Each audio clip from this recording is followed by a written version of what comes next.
Hi, everyone.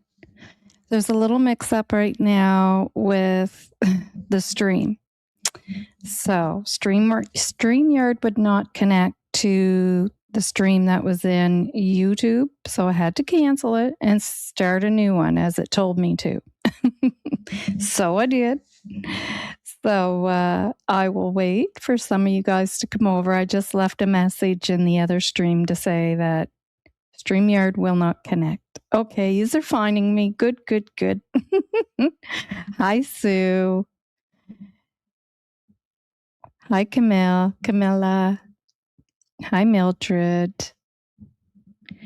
Hi, Joyous. Nice to see you all. Want to make sure I see all the comments coming in on the other one, too. I'll give a few minutes because I know there's some. I did see others in the other stream, quite a few people. So we'll just wait and let them get over here. Maybe what I'll do is play the intro again while we're waiting. And by the time that's over, I'm sure we'll have a few people in here. That's awful. I have my stage all set up. I had a poll ready to go. Yeah. And then that happened. I'll rewrite the poll while the intro's playing again. So we'll play the intro again.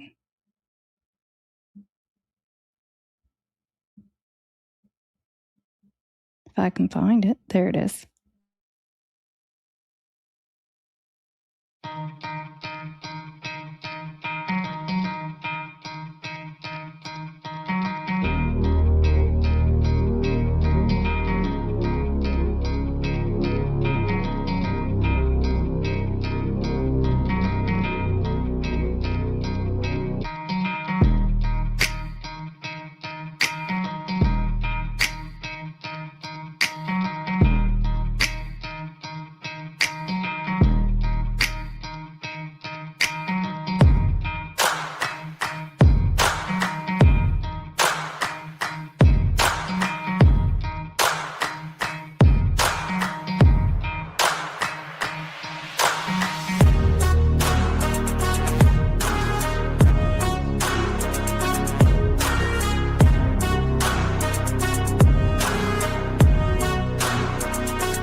All right, it looks like you guys are here now. So sorry about that, guys. that was bizarre. That was bizarre.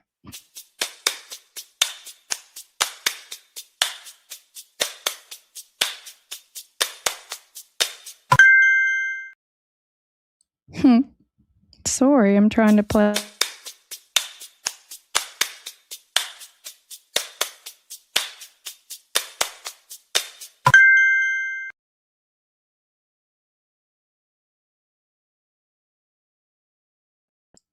Thanks, guys, for coming over here. I apologize for that.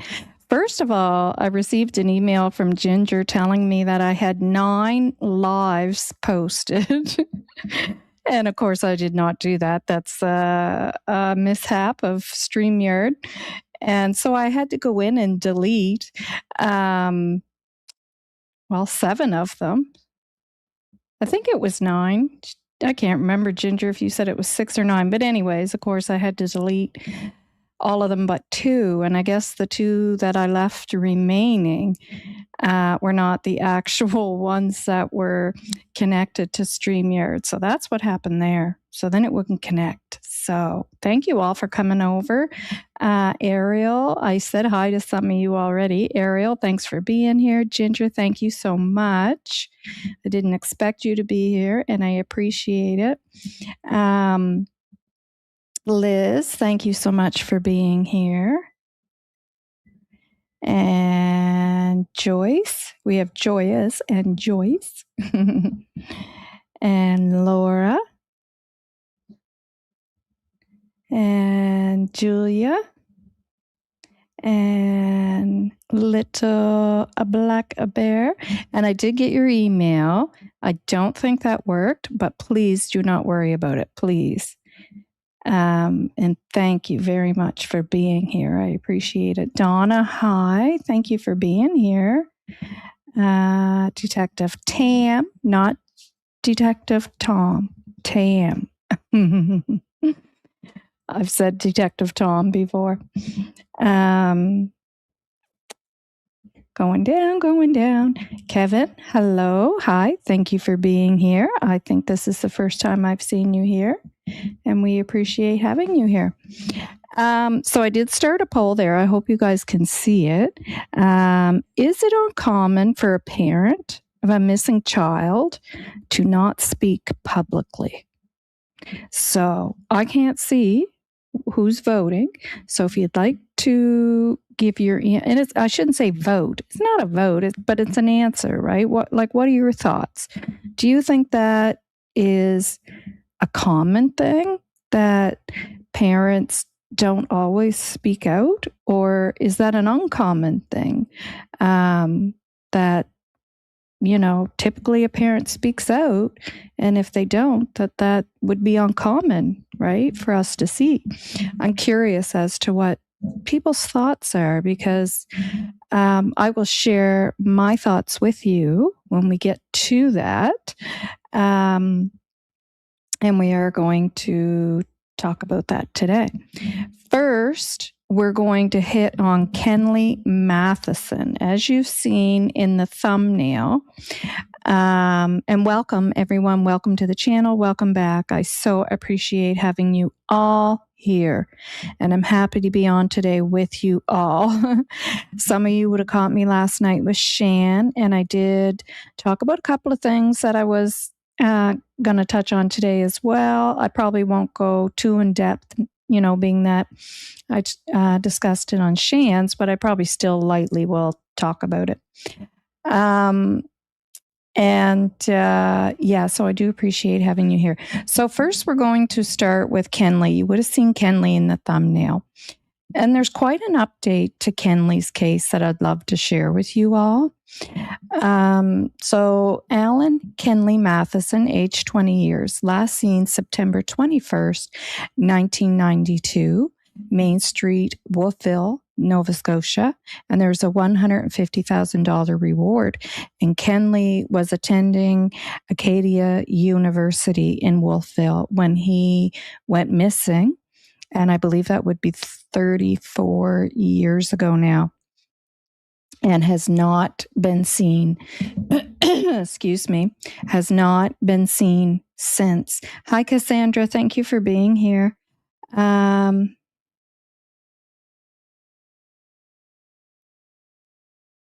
It probably depends on scenario. If they think they've been taken versus knowing there's no kidnapper you're pleading with. Well, true, but typically when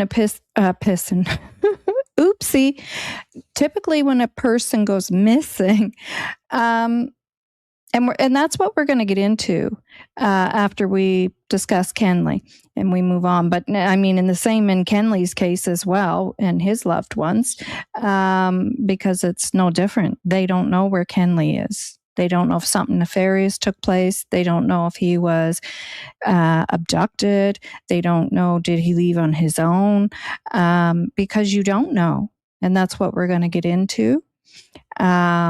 So, with that in mind, if someone goes missing, and their loved ones do not have those answers because you don't, you have no concrete answer.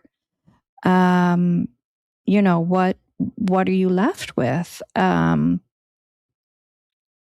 Yeah. So, but yes, if I don't know, when someone goes missing, do you ever know? I don't know. But anyways, we'll get into that. We're gonna talk about Kenley first. But I mean, that would pertain to his case as well, and his mother and his sister, who have been advocates in his case, big time advocates. Yeah, Detective Tam, absolutely, very heartbreaking, very heartbreaking. Sarah and Kareem. Yeah. And so what I want to do first, I have my stage already, guys, like ready. And of course, because of what happened, I lost everything that I had up here. So I will have to get it all ready again. The first thing I want to do is go over a reminder with you guys. If you guys watched my live about Kenley, you would have, okay, why is that not sharing? If you guys watched my live about Kenley, which I did do, and we have one of the searchers on with us, Steve Staples, and he was having discussions with us on the case. And Shan joined me, and we did a live on that with Steve. And that's the other update I'm going to give you on that. Actually, I think we'll start off with that one, with what Steve. Well, I'll just tell you. So he did contact me. He let me know, Steve Staples, the things that they did unearth in the Melanson Mountain area, where they have been vigorously searching for Kenley, searchers with cadaver dogs.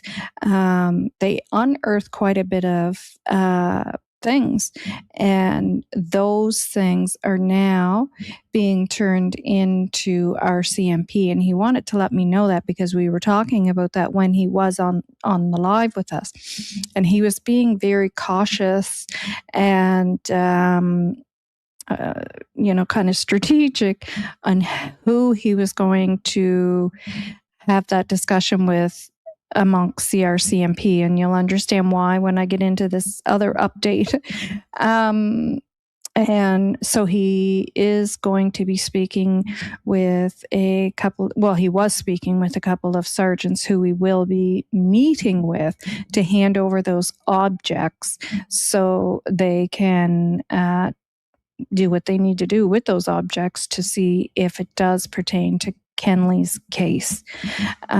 So fingers crossed for that they may find something out there with those objects that they unearthed. Some of you that watched that live may remember, excuse me, the shoe, some things like that. Just give me a second. Can bring that shoe up again.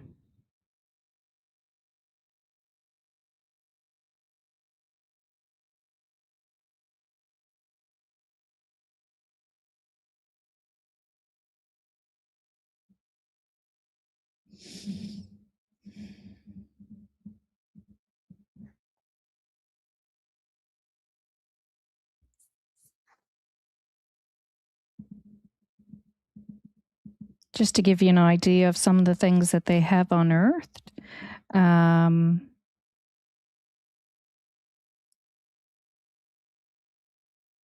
of course, I mean, they don't know if any of it has to do with Kenley, but it would certainly be nice if it did.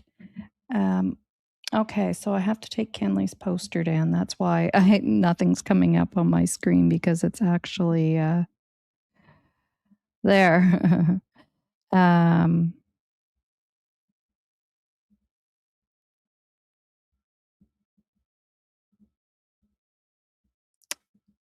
this will just give you an idea.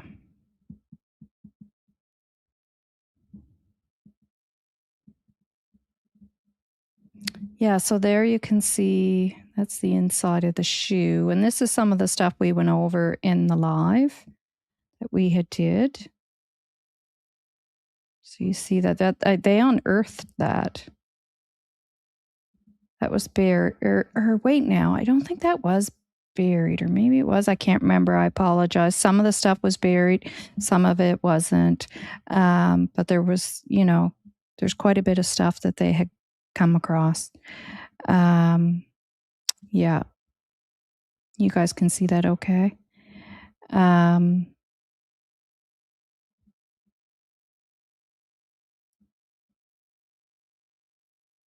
Hi, just the facts, ma'am. Anybody else new that came in that I missed? Hello, and thank you for being here.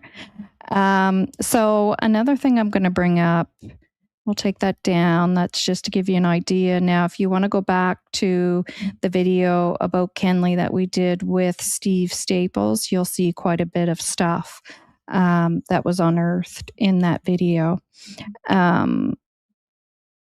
So I just want to refresh your memory from that video as to who Ron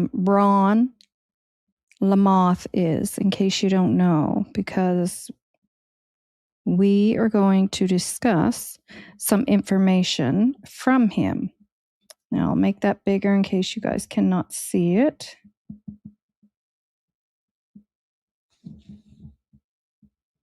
And that is Kenley there, by the way,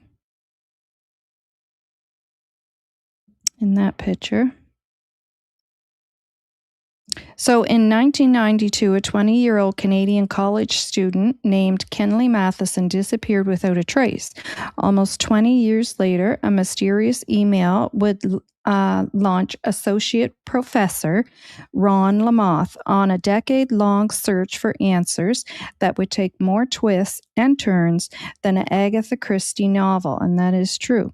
The result is Missing Kenley. Now, Missing Kenley is I think it's a 5 or 6 part documentary that we had discussed. So just a refresher as to who Ron Lamothe is, because now I'm going to share with you guys the most recent information about him regarding 2 people, curious individuals who were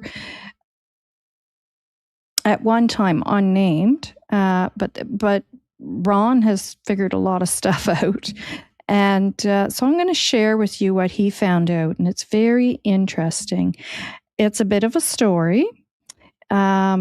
So grab your tea, your coffee, whatever it is you want to drink, and listen, because we're going to do a little bit of a story time here with me as your host telling the story, but Ron Lamothe's words. And I want to put that up there so nobody thinks that it's myself Where are my banners at? I don't want anybody to think that when I'm using the word I, that it's me that I'm referring to, because it's not. I am referring to Ron Lamothe. Okay, so we'll take that up.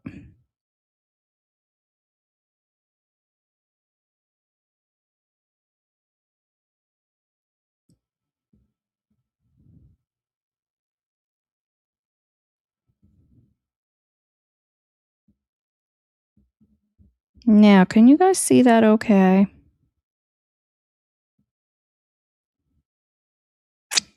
Well, you can't because there's nothing there, is there?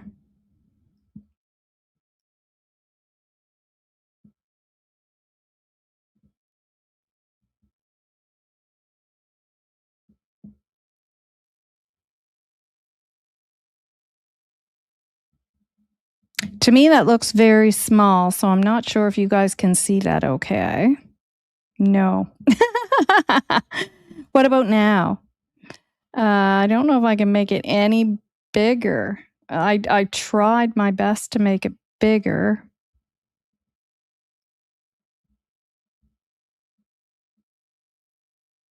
You can see it, yeah.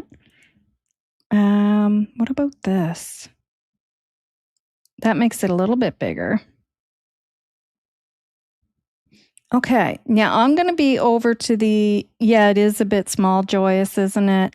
I just made it a little bit bigger. I don't know how else. That's the biggest I can make it, guys. I apologize. Yeah, okay. So I'm going to be over on the other page reading this. I'll come back every old garden gal. Hi, thanks for being here, Lynn. Thank you for being here. Anybody I missed, I apologize, and thank you for being here. I'm going to be over at the other page, but I'll come back every once in a while because this is a little. I mean, it's not horrifically long, but it's long enough that if I lose you guys, I want to make sure I know in time enough and I'm not reading like a fool to nobody. So, okay, I'm going to go over and I will be back. So this is from Ron Lamothe. So it was sent to me by somebody else, and I don't know if she wants me to say her name, so I'm not going to, but it is written by Ron Lamothe, and it was put in the Finding Kenley Facebook site. But anytime I say I, that is Ron who's stating I, because I'm reading his words, what he wrote. And that's why I put written by Ron Lamothe there, so nobody thinks that when I say I'm referring to myself, because I'm not. So we'll get started. Thought some folks here, especially those who do not do Twitter, X, might be interested in the information in this recent post on a meeting I had last summer with Medford Guptill, pasted below. Update, meeting with Medford Guptill. My sincere apologies at the outset in the terms of the length of this post. However, given the nature of this case, it is my belief that it's better to provide every detail that emerges with the public in hopes that someone might see something or make a new connection that helps move the investigation forward. I will have some recommendations at the very end as to what still needs to be done by investigators and a way for us to hold them accountable and also provide new leads. To begin, one of the nagging loose ends for me in the Kenley Matheson case has always been Medford Guptill. Now remember, Ron Lamothe, who is writing this, these are his words, he is the one who did the journalism on this. And very, very detailed, very good investigative journalism he did, and then wrote and did the documentary. Okay, so and that's who's speaking here. Okay, so in a way for them to be... In the beginning, one of the nagging loose ends for me in the Kenley Matheson case has always been Medford Guptill. His name, as well as the name Stanley Hiltz, was among those found in Kenley's dorm room on October 10th, 1992. It should be noted... it should be noted that the piece of paper on which Guptill's and Hilt's names were written was either never taken into evidence or was removed from the case file, for it seems to have disappeared, which is unfortunate because it prevents us from analyzing the handwriting. Now, think about that. These names were written on a piece of paper in Kenley's dorm room. And Kenley is the one who went missing. Kind of important. That's me saying that. The typewritten Wolfville police timeline, which was created from the handwritten continuation.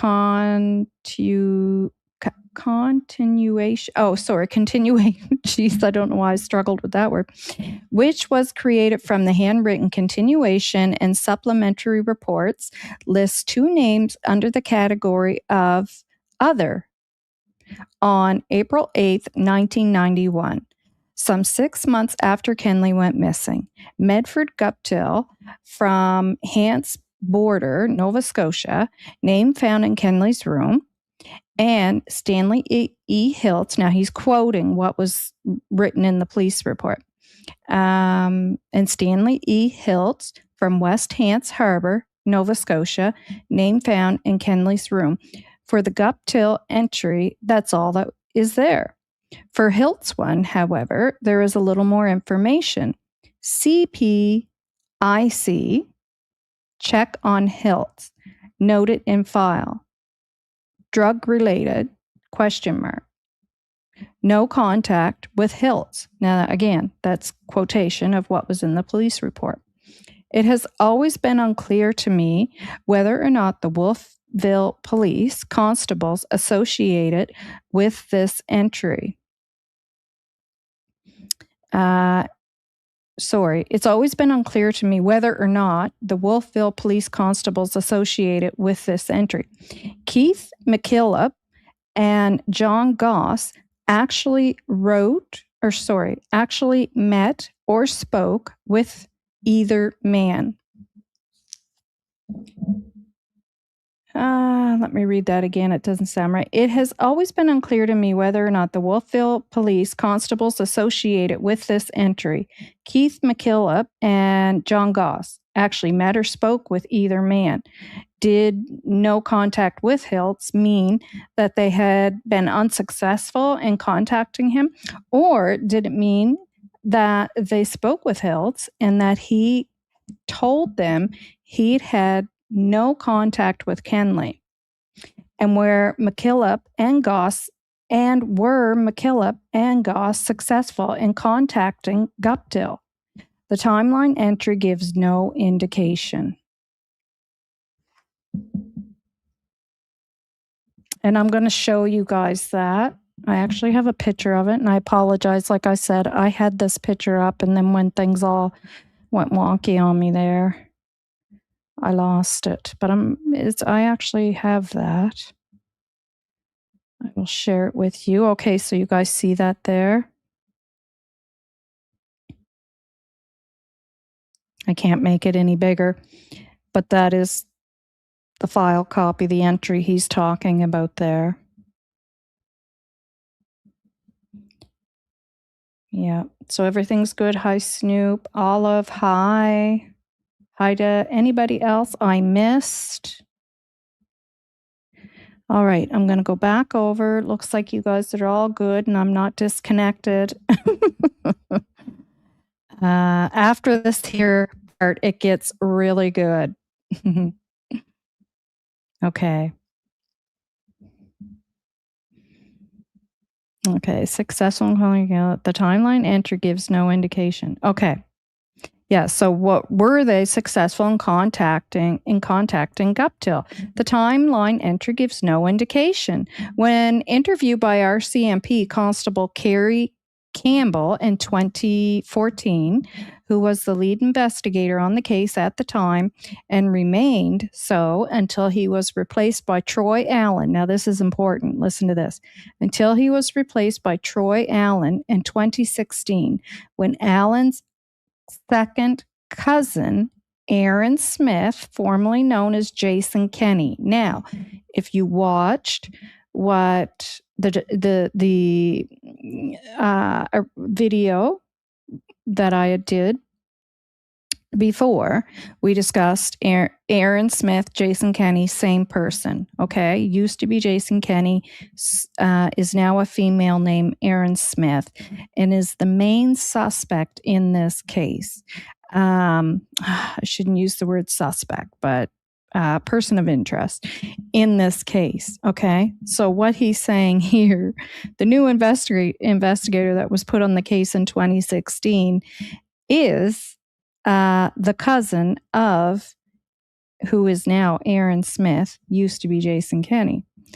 And that would be why Steve Staples was very careful on who he would be meeting with and passing on any possible evidence to in the RCMP, if that makes sense. If you follow me, if you're picking up when I'm laying down. Okay, so when Allen's second cousin, Aaron Smith, formerly Jason Kenney, became a new person of interest following a Crime Stoppers tip. And by the way, that Crime Stoppers tip was his whole family, mother's side of the family, including his mother. I was told that there was nothing in the case files linking either of these two individuals to Kenley's disappearance.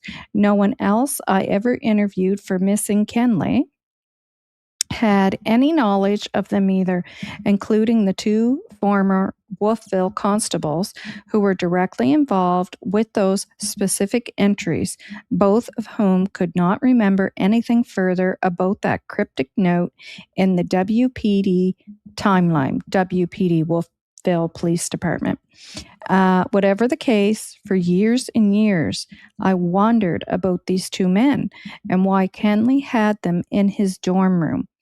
And for many years, I tried to find both men, but to no avail. Hiltz now lives in Ontario, I believe, and I have tried to contact him several times over the years, and also through his sister, and have never received a reply. When it came time for the docuseries to be released in September 2022, I very purposely and prominently juxtaposed a WPD, Wolfville Police Department, timeline entry that showed these two names as B-roll, and that would be like he's talking about his tape roll, right? There's the A tape, the B tape. The A tape is the good one. The B tape has other stuff on it. So the B tape over my interview with former Wolfville Police Constable Stephen Van Herk. So he's being a little sneaky there, right? Trying to poke some nerves. Oops, did I?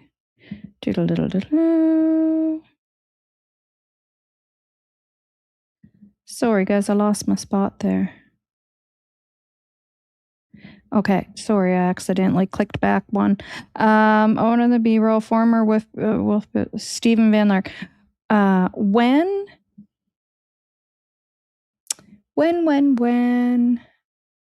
entry that showed these two names of the B-roll, Wolfville Police Constable Stephen. When he mentioned jotting down some names found in Kenley's room. So he's basically trying to make them think, you know,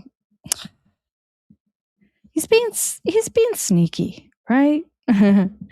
To see if it's gonna jolt anything. It was my hope that someone someday might see that image and contact me via the missing Kenley tip line. There you go. My first tip on Medford-Guptill via an anonymous email came in a month later. In October 2022, I was given a phone number of Guptill that turned out to be no longer in service. That was then followed up by an actual home address a couple months later, provided to me by this same anonymous tipster. On my next trip up to Nova Scotia, he lives in the States, by the way, for the cadaver dog search of Melanson Mountain in May 2023, I went to the Hantsport address, but was told that Medford-Guptill no longer lived there. None of his neighbors I spoke with knew where he was currently living. It appeared to be another dead end. But then I received an anonymous email a few months later that gave me a new address in nearby Aylesford, presumably where he had moved to after leaving Hantsport. Life got in the way for quite a while, and I had to sit on that new lead until last summer.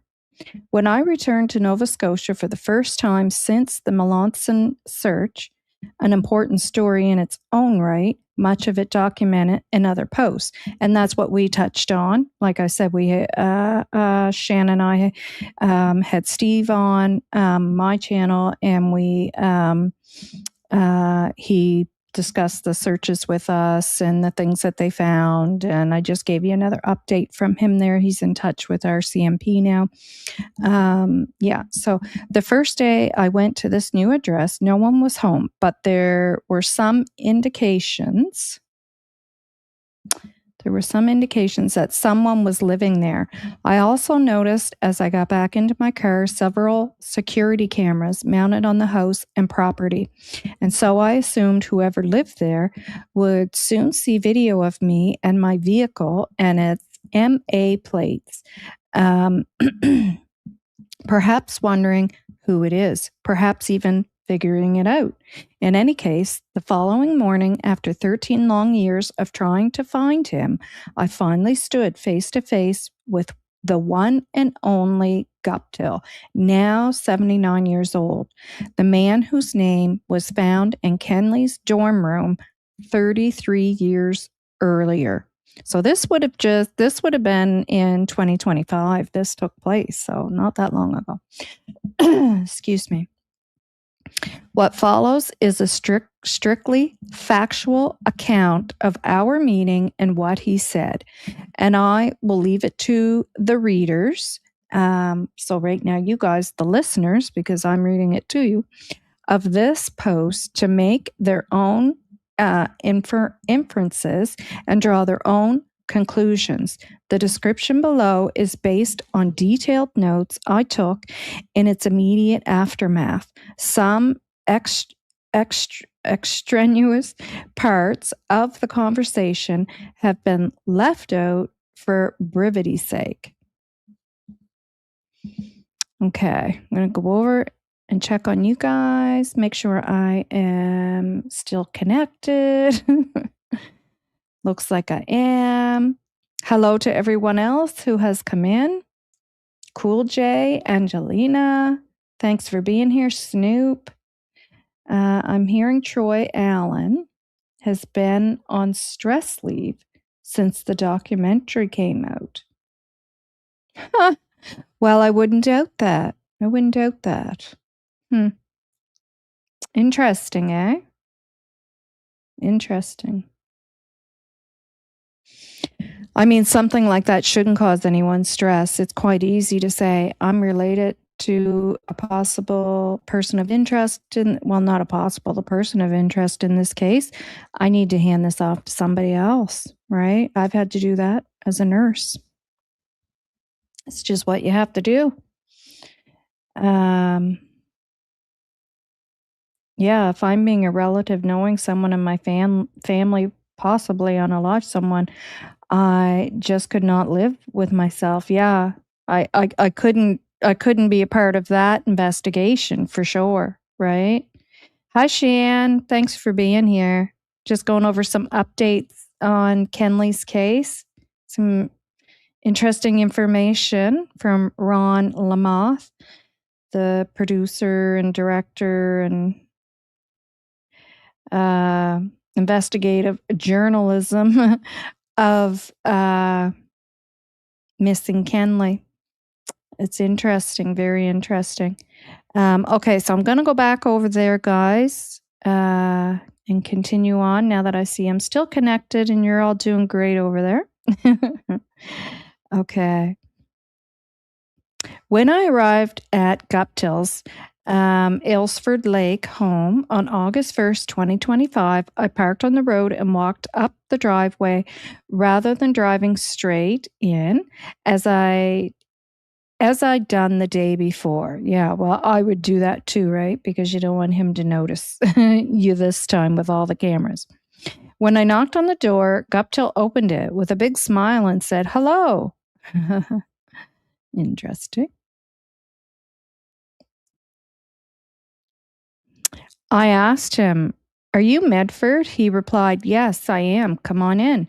He did not wait for me to introduce myself before inviting me into his home, and he did not ask me who I was before doing so.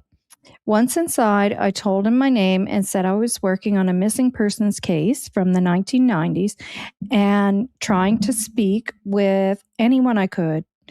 Anyone I could to find out who might know something.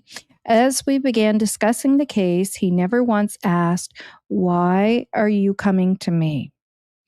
As will be demonstrated below, he already knew. And that's in Ron's opinion, but probably a very well-educated opinion. I began by asking him if he'd heard of Kenley Matheson or was familiar with his disappearance. He said, "I've seen the posters, but that's all I know about." I then asked him if he knew a guy named Jason Kenney. After a long pause, he said, "Jason Kenney, not that I can recall right now." I asked if he knew Jason's father, Bill Kenney, who was a little better known in WOLFVILLE. Well, yeah, because he was I think he was either the sheriff or the chief of police or maybe both. So he'd definitely be well known. He told me that he knew Kenneys, who were farmers who had a farm at the end of Maple Avenue in Wolfville. I asked him if he knew that family. He said he knew of them, but not personally. I asked him about where he lived and worked back in 1992. He said that he worked in Hants Border, and worked at Keith's Fiber for many years, and then in 1992 got a job working at the Youth Correctional Center in Waterville as a guard. He said that he worked there for 11 years. Well, there's a good job. Not that there's anything wrong with that, but we haven't heard very good things in Nova Scotia. He then brought the conversation back to the Kenneys and said again, "I can't say I do know any more Kenneys." Medford's partner, Linda, in trying to figure out if her son may have known Jason Kenney, began wondering where Jason went to school. At which point Medford asked her in a familiar tone, "Jason." I then clarified that Jason did indeed go to Horton High School. I then asked Medford if he owned any other properties besides his former residence in Hantsport. He told me that he had owned some vacant land in West Brooklyn. I asked him what he did with that land and if he ever farmed or cultivated anything on that property. He told me his father did back 75 years ago. I then asked if he knew anybody up on Melanson Mountain back in the 1990s, and this is where they continuously search for Kenley. He said, "Yeah, all my relatives are up there on Melanson." I asked him if they were Guptills, to which he replied that they are Atwalls. I then asked him if he was related to Melissa Atwall, one of Jason Kenney's girlfriends back in the 1990s. See separate posts about Jason Kenney's assault charges against Melissa Atwell, sorry. And Guptill said she was probably one of his cousin's daughters. As an inside here, and with an asset from a Finding Kenley Facebook member, I was able to confirm that Medford Guptill is related to Melissa Atwall. Medford's mother's Cora was an Atwall, and her brother Donald has a daughter, Melissa. Has a daughter, Melissa Atwall. Now, I wonder if that was the Melissa that Kenley was flirting with. Well, one of the girls that he was flirting with that we discuss in my other video at the college party over the weekend. Because Jason Kenney was peeved. Well, and I'm going to say Jason because it was Jason. He was Jason. She was Jason then. Medford's mother, Cora, Medford's cousin, isn't it? Okay. Also interesting is that Melissa's brother is also named Daryl. Oh, okay. So Melissa's father's name, Medford. Cora was an Atwall, and her brother Donald Atwall's son was Daryl Atwall, aka Big Daryl. Medford's cousin is Melissa Atwall's father. Also interesting is that Melissa's brother is also named Daryl, aka Little Daryl.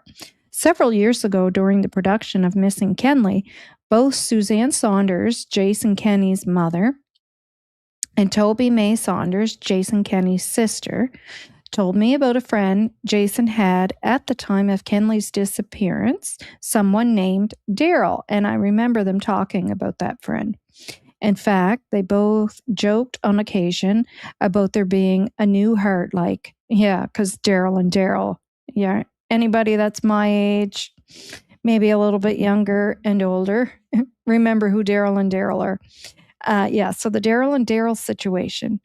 When it came to this person and some other friends of Jason at that time, Toby May told me more than once that she always got a terrible feeling whenever this particular person was around, as did the Kenney family dog. Evidently, dogs are smart. When I recently tried to find out if this Daryl was, in fact, Daryl Murray Atwall, Melissa Atwall's brother, Toby May could not confirm it. It should be mentioned here as well that Daryl Murray Atwall has a long criminal record and is currently in prison, serving a 4.5-year sentence for his association with a West Hants homicide, where he was charged with, among other things, interfering with human remains and arson. Now, I found this very interesting. Like, the more information that is being found out in this case, it's kind of becoming clearer and clearer every time what most likely took place here. So interfering with human remains and arson. Last summer, when I returned from Nova Scotia, I was able to pass along an idea I had regarding this situation to the current RCMP lead investigator on Kenley's case, Ariel Hines, which they probably already know, I'm sure. I would hope. Ariel Hines, where I suggested that they might want to consider approaching Daryl Atwall in prison and seeing if he had any credible information on Kenley Matheson's disappearance, and if so, with the possibility of reducing his sentence if he shared it with investigators. As far as I know, this has not been attempted or considered. Well, I'm not sure that they would tell him. We know he's from the States. You have to remember, we know what our CMP are like here. Yeah, so it's a little different here. I mean, probably not so much different. I would assume all investigators are not going to announce certain things, right? Yeah. So, and to my knowledge, this new investigator has done nothing with this new lead since receiving it back in August 2025. And we don't know that. We don't know that. People assume, you know, I'm going to disagree there that probably, most likely, they would definitely look into that, you know. Now, back to Medford Guptill meeting.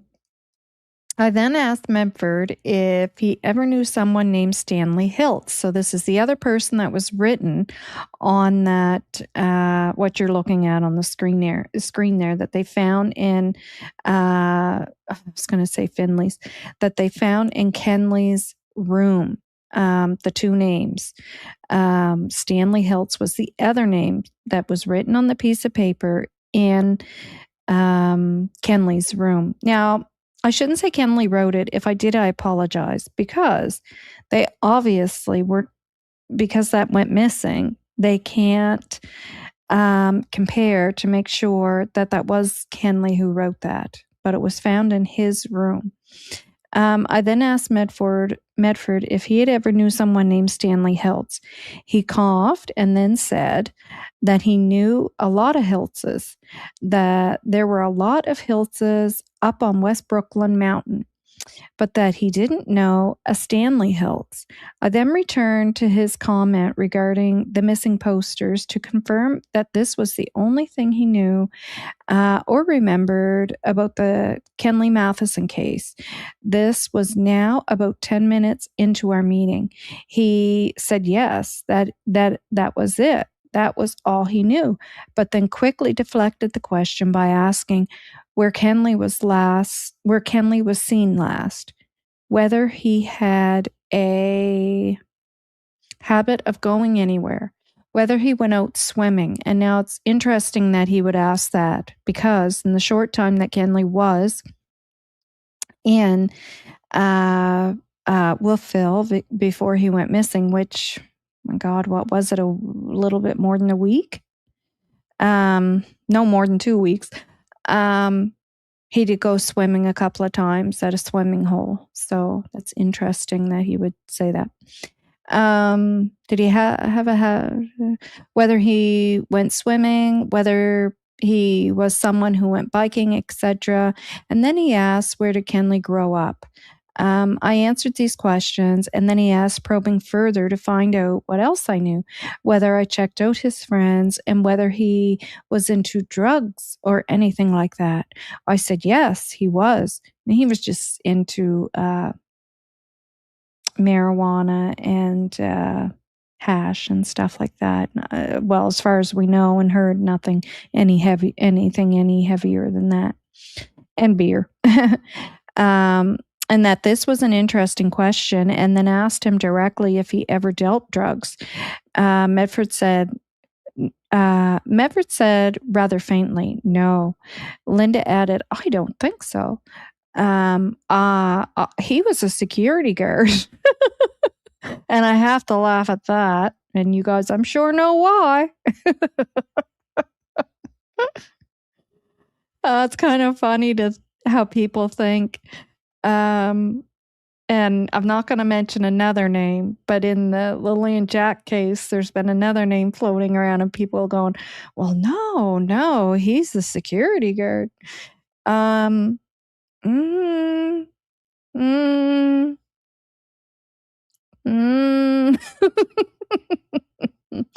Okay, I see we have some stirred comments here. Oh, little black bear, you've been busy. Member for 2 months. $20. Thank you, little black bear. Thank you. Gifted a membership. Thank you, little black bear. You are just so precious. Thank you. So I'm going to give my voice a little teeny tiny break and go over and play our thank you song. when we get into the Lily and Jack topic, there's a little less of me talking and more video, so that'll give my voice a little bit of a break. But this, you have to admit, this information is interesting, very interesting indeed, and it's a very recent update. And to hear it right from the horse's mouth telling us this. In a missing person case, right, that he's doing investigative journalism on is very interesting. And like he said, he wants to share it with the public right away. He feels it should be out there.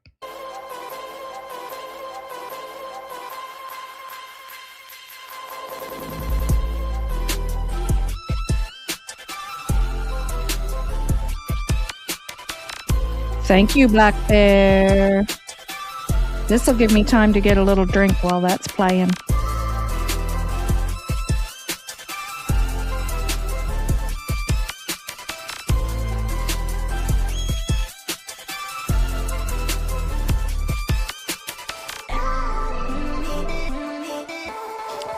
Thank you, Black Bear. Very nice. You're very sweet, very kind. Yeah, really cool, Jay. Very interesting, eh? Very interesting. I hope y'all can tolerate my voice as I'm reading it to you. All right, so I'll get back over there because we don't want to take too long because we got to get to Jack and Lily too. Okay, so where were we? I answered these questions, and then he asked probing. Okay, he asked about the drugs. I said yes, he was, and that this was an interesting question, and then asked him directly if he ever dealt drugs, and Lynn said, oh yeah, but security. He was a security guard. My goodness gracious, how could you think such a thing? He then added that he'd never even had a beer in his whole life. Shan, do you believe that? Do you believe this security guard from Nova Scotia never even drank one beer in his whole life?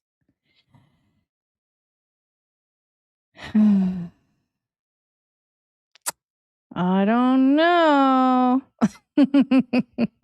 He could be telling the truth. I don't know, but I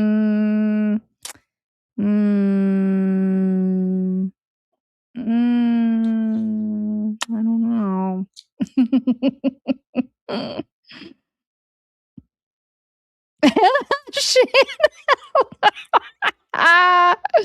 Hell no.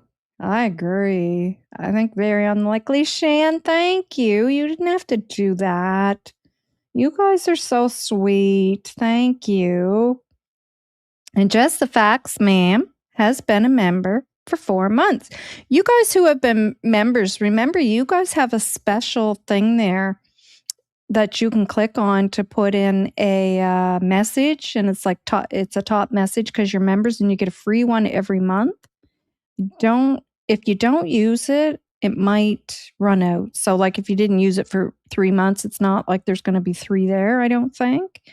But like when I go to Justin's chat, I'll have one there and I'll write a message. I probably have one in Shan's now. Thank you, Shan. Thank you. And thank you again to Little Bear.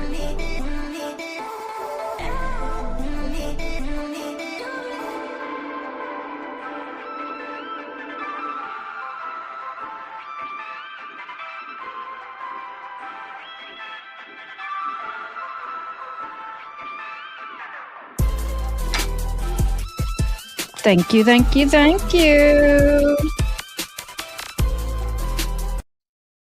Thanks, guys. You guys are great. Yep. Dance to that music. Hi, Sassy Cat. Thanks for being here. Yeah, members milestones available once a month. Yeah. And like I said, I don't know if they compile, like if you don't use them, like if, if you looked, if you'd have 3 months or 4 months there, or if they kind of go to the wayside and you just have that one per month. Like if you don't use it, you lose it type thing. I don't know. Okay, so I'm going to go back over here. Okay. I then told him Kenley's name. Okay.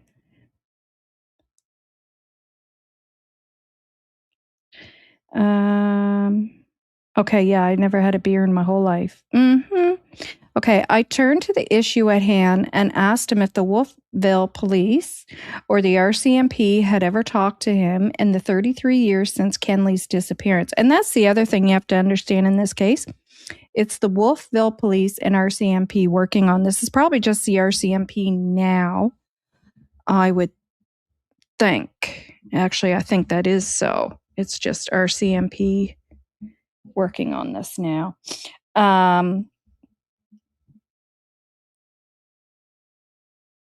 Yeah, okay. I turned to the issue at hand and asked him if the Wolfville police or the RCMP had ever talked to him in the 33 years since Kenley's disappearance. He said no, and then quickly deflected by saying that he worked at the correctional center and that they had a lot of drug dealers in there. Yeah, for sure.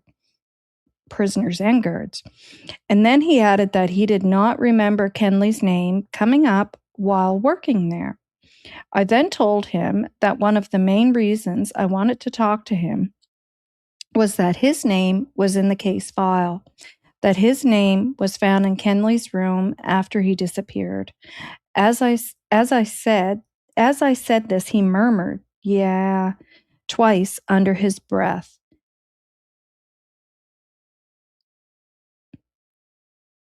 I then asked, "How did that happen?"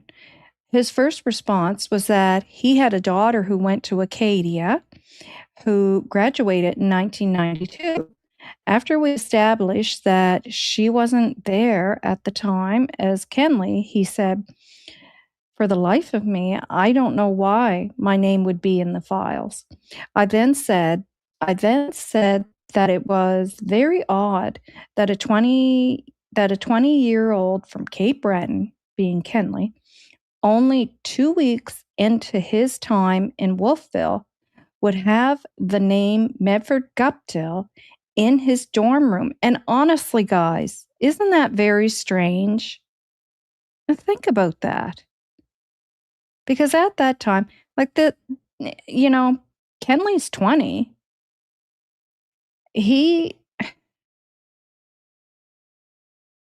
And this man is a grown man. Why would that name be on a piece of paper in Kenley's room? And I wish that hadn't disappeared, because it'd be so interesting to see if it was Kenley's handwriting or not, or it was some names that somebody else wrote down and gave to him as names that he could go to if he wanted to get some weed or hash or whatever. Yeah. So strange. It means something, that's for sure, though. I mean, that's not something that means nothing. I asked him again, how on earth did he end up with your name in his room? Before Medford could answer, Linda jumped in and mentioned that there was another name found in Kenley's room, that she had read the story on that, and asked if she was right in saying it was Chad Hiltz. I corrected her and told her it was Stanley Hiltz, and that the Wolfville police wondered if his name being in Kenley's room was drug-related. And then I told Medford that his name was right next to Stanley Hiltz in the Wolfville police notes and timeline, which is what I have up on the screen there. Medford asked when this all took place, and I told him 1992. He then added that 1992 was when he went back to work, was when he went to work at the correctional center in Wolfville. Oh, what a coinkydink.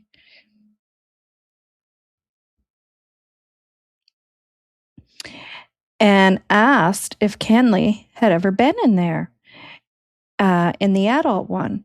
I said that not as far as I know, and no, Kenley has never been in a correctional center. I then briefly described the September 1992 timeline and again mentioned that during the October 10th room search, the Wolfville police found some hash, which interested them, and also found a few names, one of which was his. As I finished this sentence, he again said, yeah, and then deflected, asking why they let weeks go by before they did the room search. I explained that there had been an initial look around the room a few days after his disappearance. Medford added that given Kenley was in Wolfville only a couple weeks, it didn't give him much time to make a lot of friends. Very true. I, but the thing is, you guys know what it's like. Like, so picture these young folks going to college and they want to go get their weed or their hash. They find out the names quickly. They don't wait. They're not waiting. They're finding out quickly because they want that stuff as quick as they can get it. So they can have a puff whenever they want. I told him about Kenley's closest friends that semester and asked him if the name Tomlinson meant anything to him. And if you guys watched the video that Shannon and I did, you'll remember who Kristen is. She was one of the quick friends that Kenley did make. There was a couple of them. She was one of them.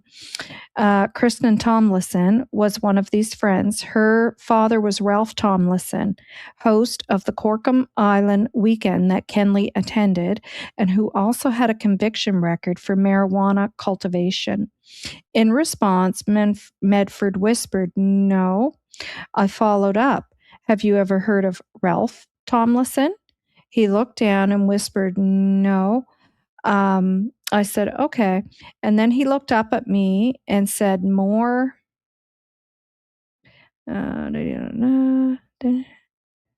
Said, "Okay." And then he looked up at me. And said more firmly, "No." I said a bit dubiously, "Huh?" Medford perked up and said, "It's a cold trail, isn't it?" Ugh.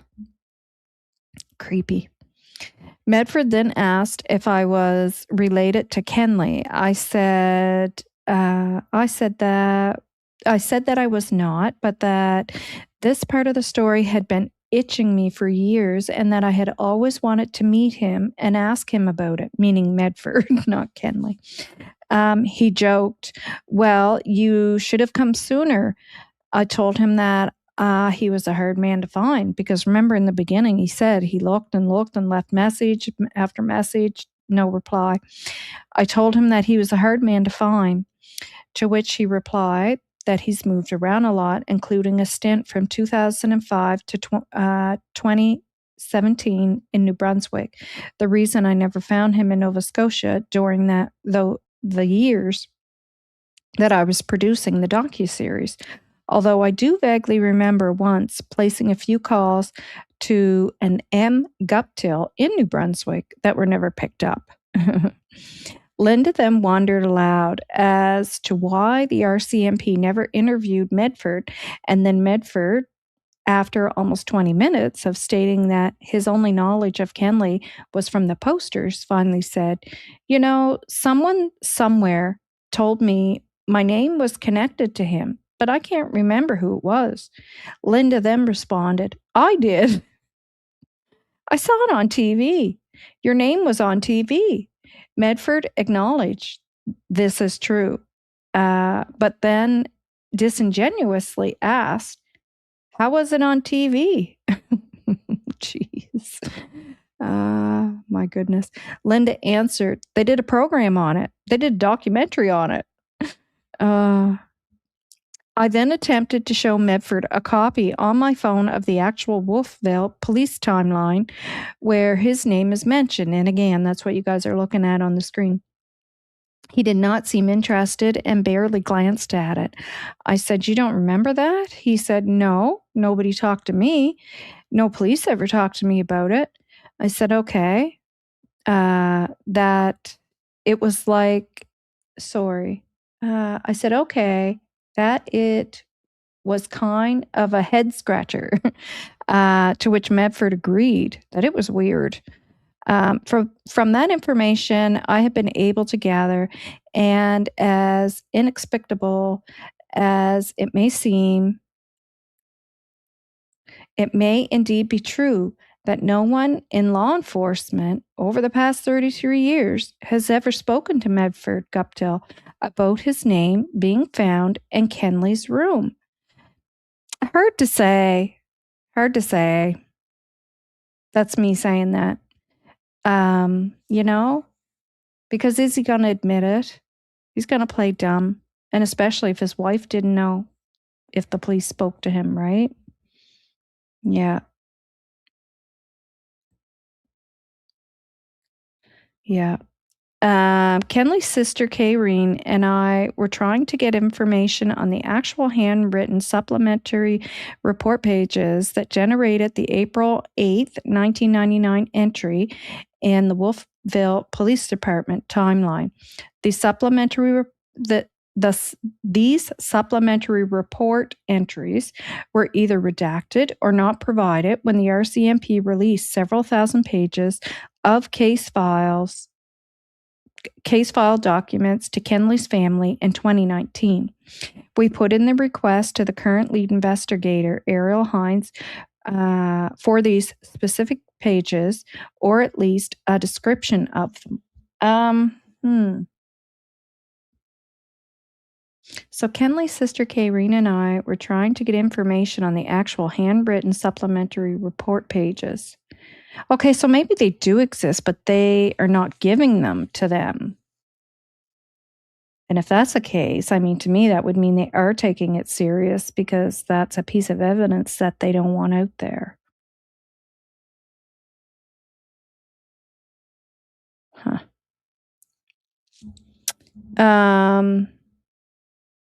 So we put in a request of leaving for these specific, at least a description of what was contained in them in order to see if anyone in the WOLFVILLE police force actually spoke to Guptill in April 1999, or indeed if any WOLFVILLE Police Department or RCMP investigator ever spoke with him then or otherwise. According to Hines, these missing or redacted pages do not relate to either Guptill or Hiltz. And after her review of the entire case file, she states that there is no indication that anyone has ever spoken to either of them. Interesting. What this means in real terms is that, if true, not a single investigator in the 33-year history of Kenley Matheson case has ever thought to locate and interview Guptill, who was a middle-aged local man and prison guard in 1992, and whose name somehow Kenley, having just arrived in WOLFVILLE, had in his dorm room. It is truly mind-boggling if this is indeed the case. And again, it's hard to say if it is or isn't. Is that just information they don't want to be out there? And this is an investigative journalist who's done a documentary on this and is willing to put everything out there, which I understand that side of things, not saying he's doing anything wrong.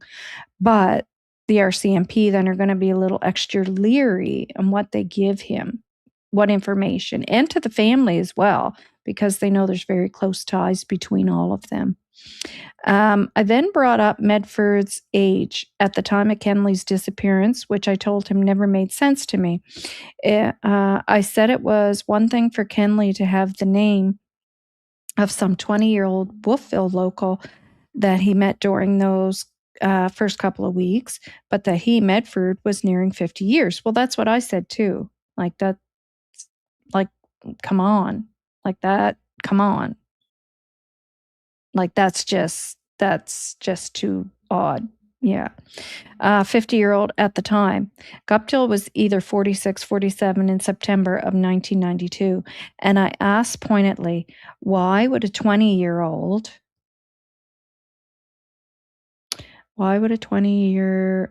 kid just arriving from Cape Breton have a 50-year-old guy from Hansport's name in his room?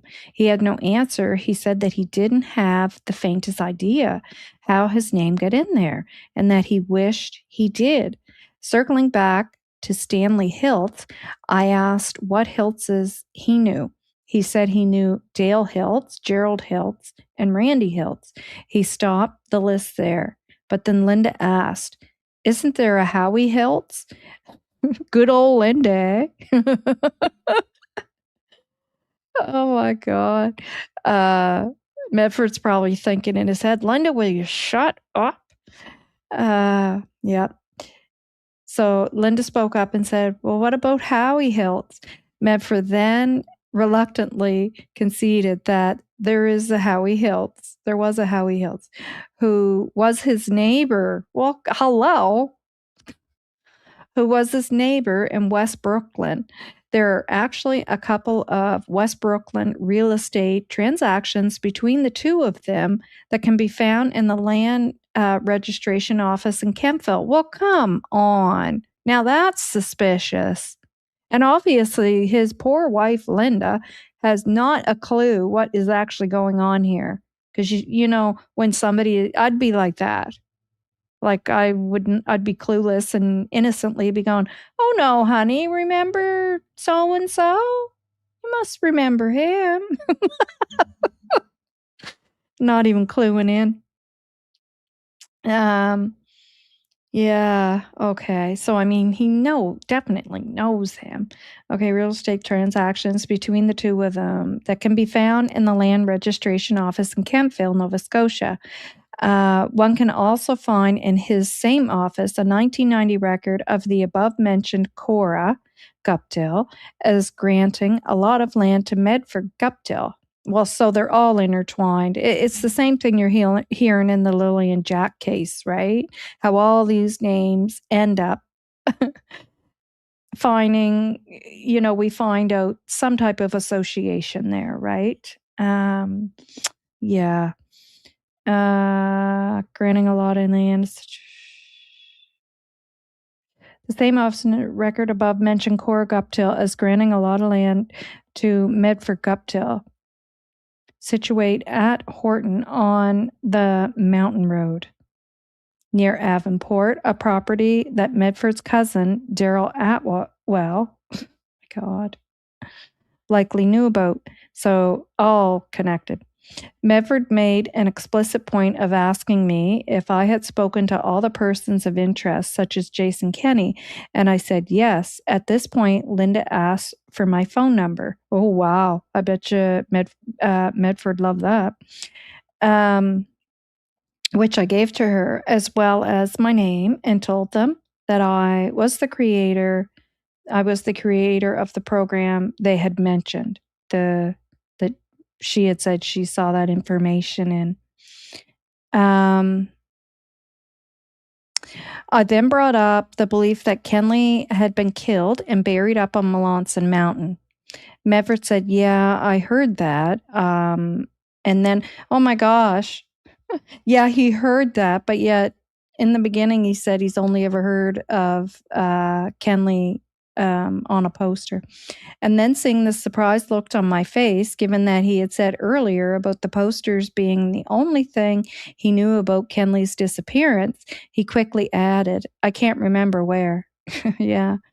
I then asked him if he'd ever heard of something called the Bear Caves. And we talk about the Bear Caves in that video. Steve does, Steve Staples.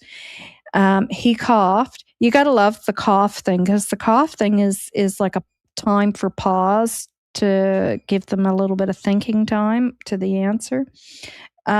He coughed for only the second time in the interview, the first time being when I asked him if he knew Stanley Hiltz.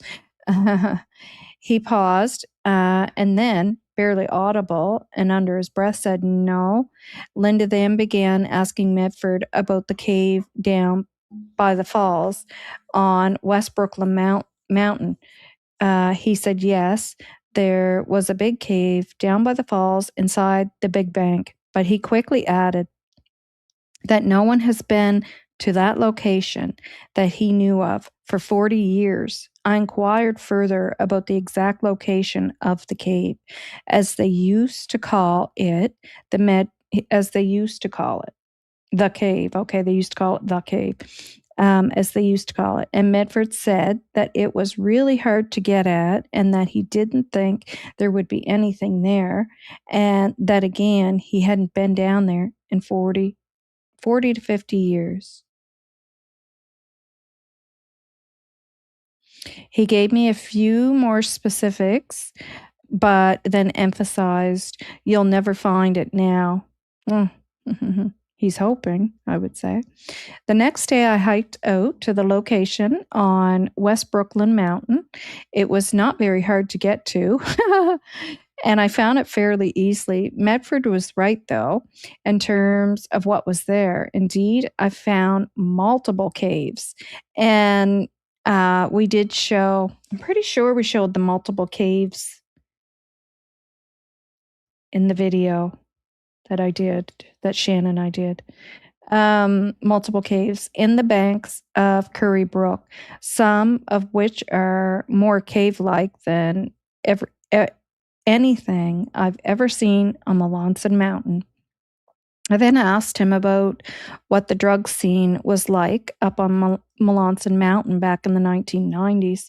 I said that I knew people were cultivating drugs up on Melanson in the fields, to which he agreed, but then it was probably the same as anywhere.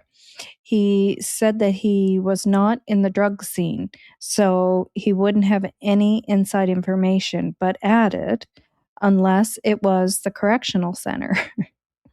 Medford said he knew that a lot of drug-related guys came in there, and he mentioned the name Grant Lockard as a big drug dealer that he dealt with a lot. I asked him to speculate on what he thought may have happened to Kenley. Medford said that if Kenley was associated with drugs, he may have owed some drug dealer money or something, and that they just got rid of him and his body. Well, he was only there for 2 weeks. How much money could you owe somebody within a 2-week period, and that's going to happen within a 2-week period, that they feel the need to get rid of him? That's a bit silly. Almost done, guys. I'm going to come over, check, make sure you guys are okay and that you're still here. Hello, Stevie Wonder. Hello, Becca.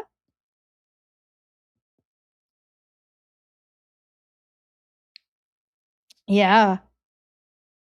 Whatever secrets old Medford has, he's kept from his wife over the day. It sounds like it. It sounds like it for sure, eh? For sure, I would say. Yeah. Ginger's been a month. Ginger's been a member for 3 months. Ginger gifted 5 memberships. Thank you, Ginger. Thank you. And Little Bear, did you gift another membership? Thank you. I'm going to wait until I finish reading this and we'll play the happy, happy song then. Thank you, guys. You guys are awesome. You guys are awesome. Yeah, there's only a couple of pages left. I asked him to speculate on what he thought may have happened to Kenley. Medford said that if Kenley was associated with drugs, yeah, I doubt that he accumulated a debt like that during that short period. I ended the meeting by saying that it was unfortunate, even after talking to him, that we still didn't have an answer as to why his name was in Kenley's room. Well, I think we can all take a pretty good guess. And I added how bizarre it was that the Wolfville police had his name in their timeline. He keeps taunting him with that, eh? Trying to, get him going on that, kind of like an investigator does. And it's journalism, right? And his name in the timeline as someone they were going to contact, but that apparently they never did. I kind of think they probably did, but his wife doesn't know. Yeah. He repeated, "No, they didn't," and added, "I wish they did. It should be noted that during this last part of the meeting, while discussing the drugs and through to the end, Medford's body language began to change. His jaw tensed up, his eyes became reddish, and a little watery. His arms were crossed, and he began moving slightly backward and away from me. Interesting. Yeah. I thanked Medford and Linda for the time and returned to Wolfville. Now, in terms of what still needs to be done by investigators, investigator Ariel Hines, lead RCMP investigator, should try to get to the bottom of why Medford Guptill and Stanley Hiltz's name were on a piece of paper in Kenley's room. Investigators should interview both men and consider polygraphing them both. I agree. Wouldn't that be interesting to pull them in to be polygraphed? Yeah. Just to see what they got out of that interview, what feel they get out of it as investigators, right? Investigators or people who know him, investigators are willing to do it. Talk with Daryl Murray Atwell. Yeah, I agree as well. And see what, if anything, he knows about Kenley's disappearance. Yeah. Investigators or people who may know him. If investigators are unwilling, and I'm sorry, that's what it said up top too. If investigators are unwilling for people to talk to Daryl Murray Atwell and see what he knows, or investigators. So again, investigators are people who know him. Should interview associates of Jason Kenney. Now, Jason Kenney, who is now, oh my God, I'm sorry, I can't remember the female now. Aaron. Yeah, I would agree with that. Also, you would think they would have talked to him. Well, I think they did, but yeah, it needs to go further.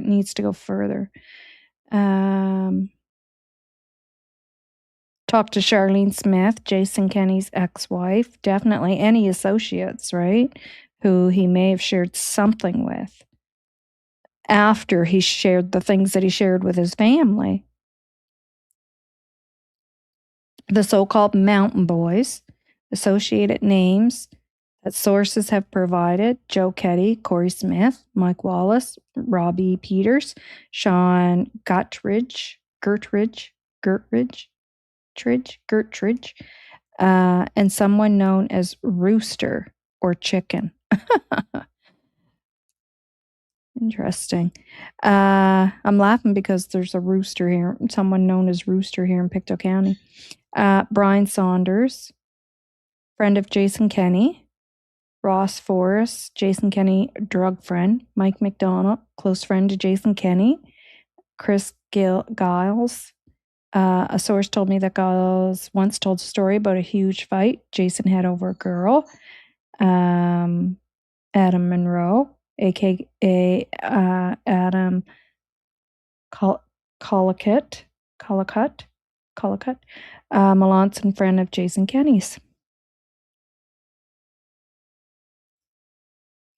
Adam Monroe, aka Adam Collicutt. Oh, okay, sorry, I just read that.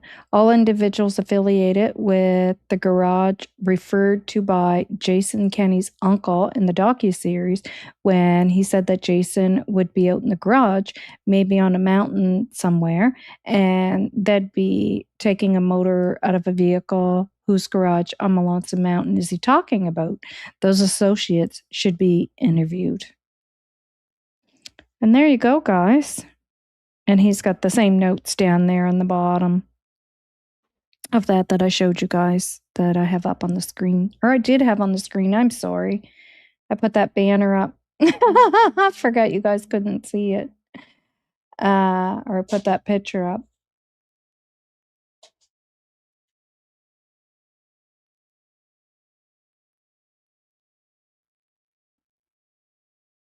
All right. So that is that.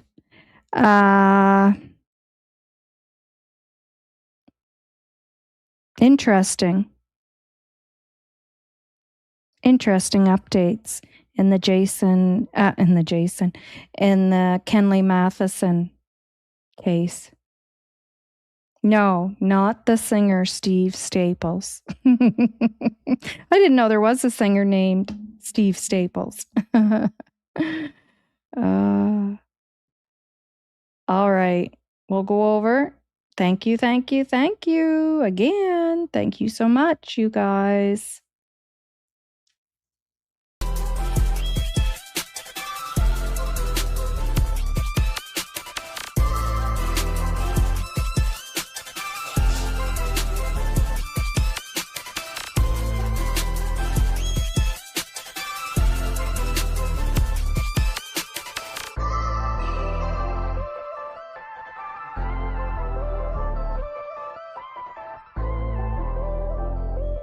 Thank you. Thank you so much. Very kind of you guys. Very kind. All right. So we're going to get into Lilly&Jack. Remember to take down the thank you this time so you guys can see.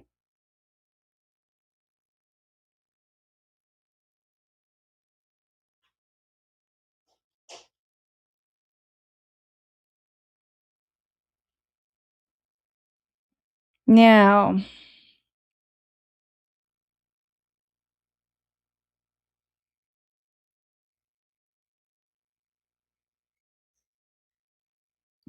remove that. You guys see my background there? That is one of the billboards of Lilly&Jack. Missing, please help. Lilly&Jack Sullivan, missing since May 2nd, 2025. Missing from Lansdowne, Pictou County, Nova Scotia. If you have any information, call RCMP at 1-800. I'm going to put up my other thing because that's too small to see.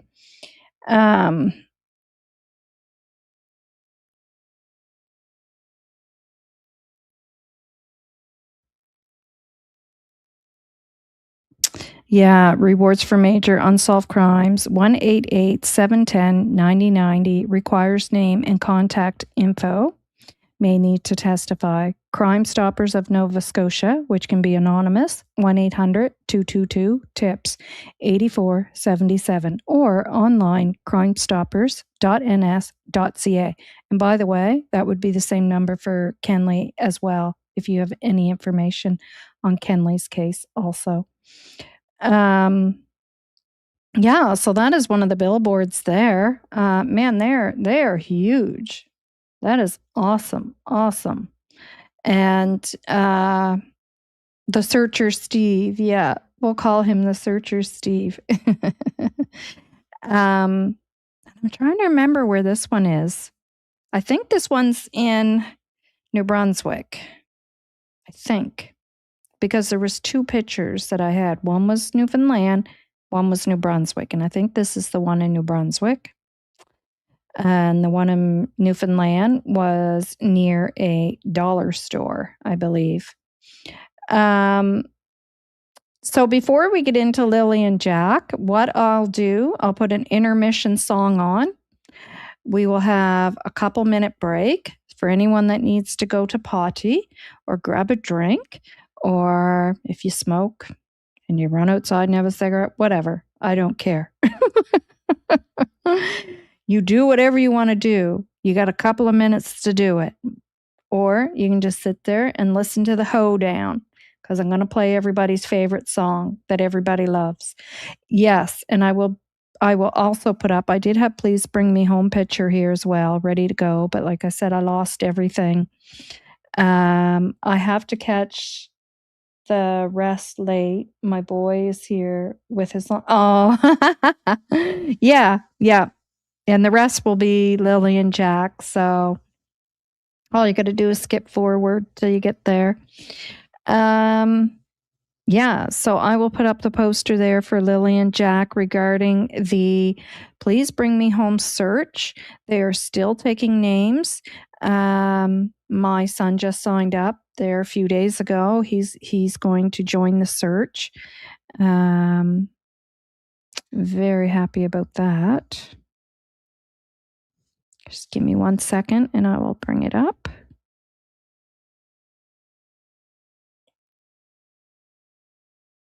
There you go. So while the hoedown is being played, our intermission, there's the information on screen. Calling on all angels. Join the search for Jack and Lily Sullivan. The information is currently on the screen to go to how to go about that. And I will be back in a couple of minutes.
Hi. I know most people like that one. That's why I play that one. I like that one too. Alrighty, guys. Let us get into Lily and Jack. So I got to pull my notes out for this one. So I've been working on this one for quite some time. As you guys know, I was off for a bit because I had the sore upper back neck thing going on again. So I had lots of time to do some research and pull some stuff together. I don't know where that poll went. I don't see it anymore. That's weird. Or maybe it finished. Okay, is it uncommon for a parent of a missing child to not speak publicly? Wow. Is it uncommon for a parent of a missing child? Yes, it is uncommon. So only 3 people voted, and those 3 people said yes, they do feel that it is uncommon. So I'm going to be wholeheartedly, genuinely truthful with you guys, and that's why I decided to hit on this topic, because I just kept thinking, like, is that unusual? Because honestly, I never thought of it as unusual, and I have been following true crime forever, ever. Like, I'm 54, and I have followed true crime since I can remember, honestly. I mean, at a young age till now. And it never entered my mind to look at that as being suspicious or, you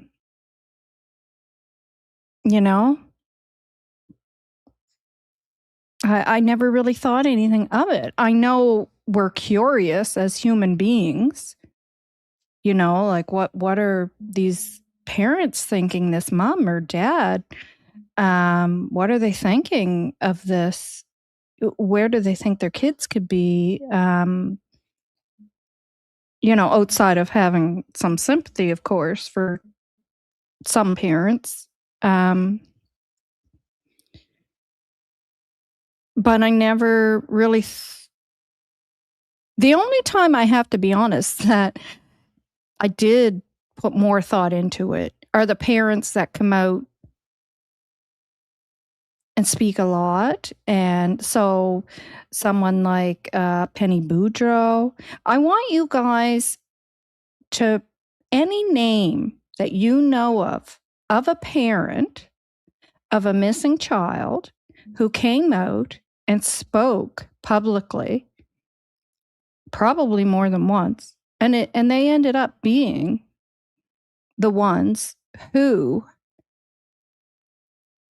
were the cause of their children being missing. So for me, I think of a lot, but I'm going to say Penny Boudreau.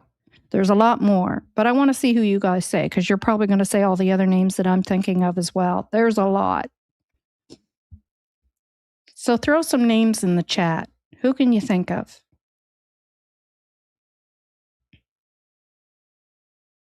Yeah, Orrin and Orson. Wes. Yep. Yipper. Anyone else? Come on, guys, throw some names in there.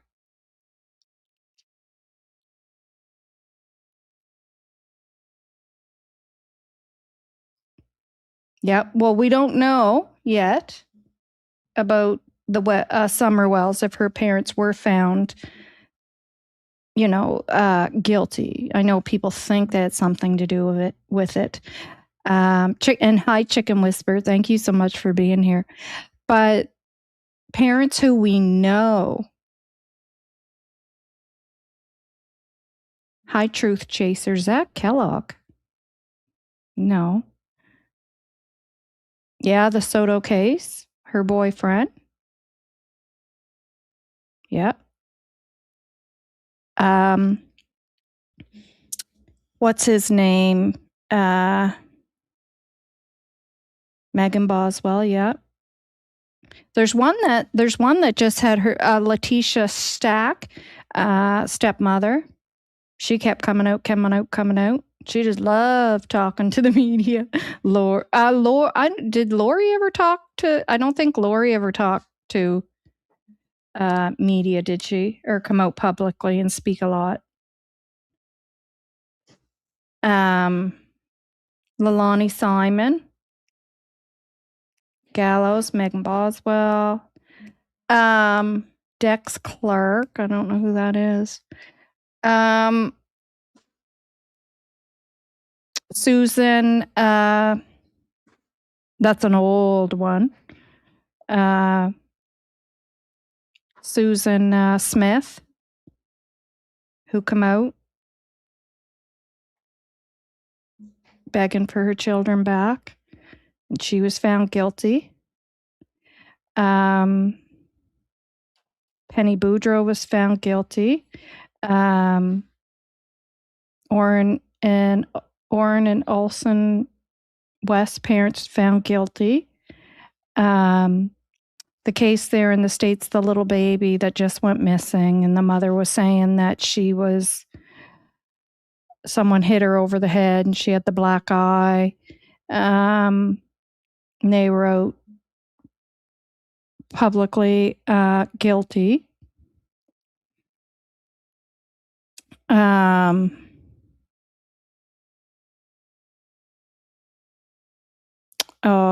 What is that one's name? She was in the living room and her 2 boys were murdered. The baby was upstairs. She had 3 boys, but the 2 boys were murdered. And she was found guilty. She was in the media all the time.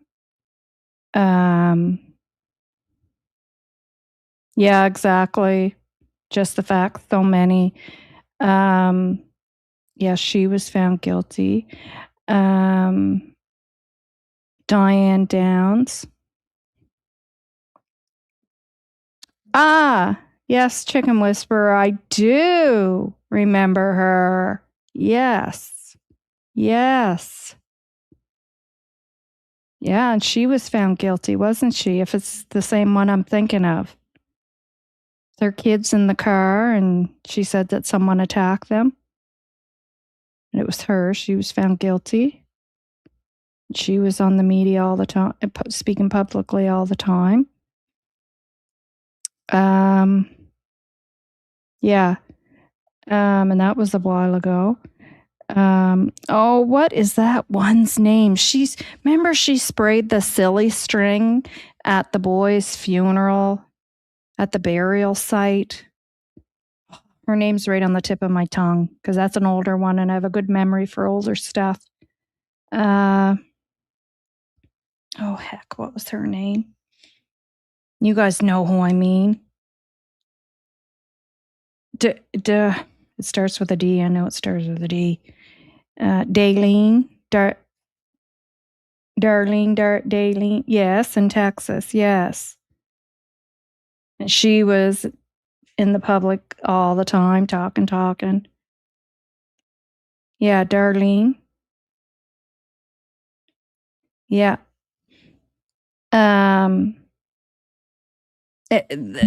Yeah, Routier. That's right. Yeah, Routier. You got it, Annie. Thanks for being here. Well, in those cases, as I followed, all those cases, I remember watching those individuals and questioning as I'm watching them, like, is something going on here? And why are they so focused on getting out in front of the media all the time? Like, what the hell's going on here? That's when it kind of struck me odd. But I don't ever remember when a parent, hi Cheryl, somebody said Casey Anthony. Was Casey Anthony out talking to the public a lot though? Because I don't remember that. I thought she wouldn't speak. Her mom spoke a lot. But not even in the beginning. Darcy, that's it. Darcy Routier. Thank you, Darcy. Yep.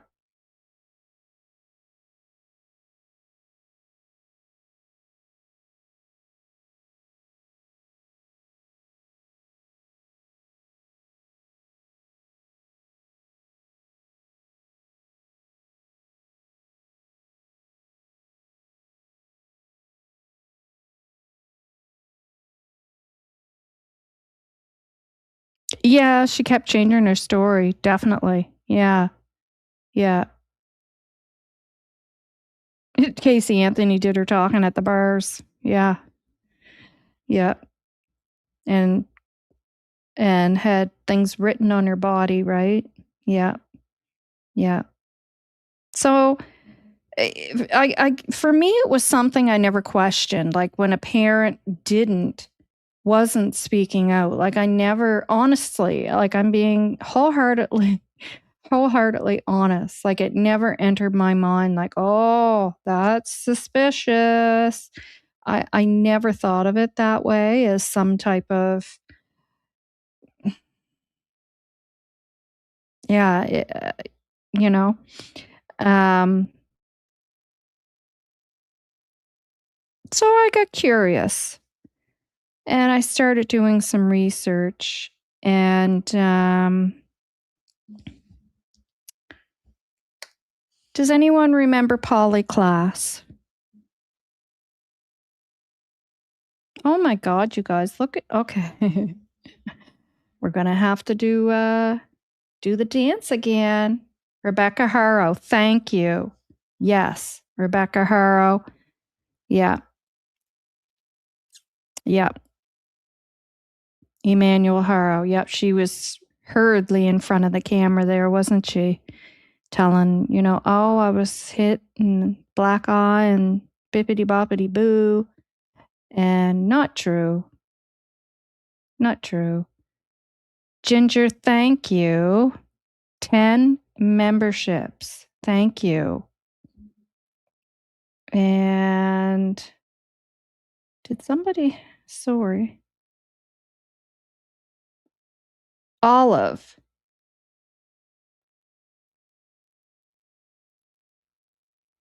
Olive became a member. Thank you, Olive. Thank you very much. Ginger, thank you. You're so kind. You guys are so kind. Thank you. Did I miss anything there?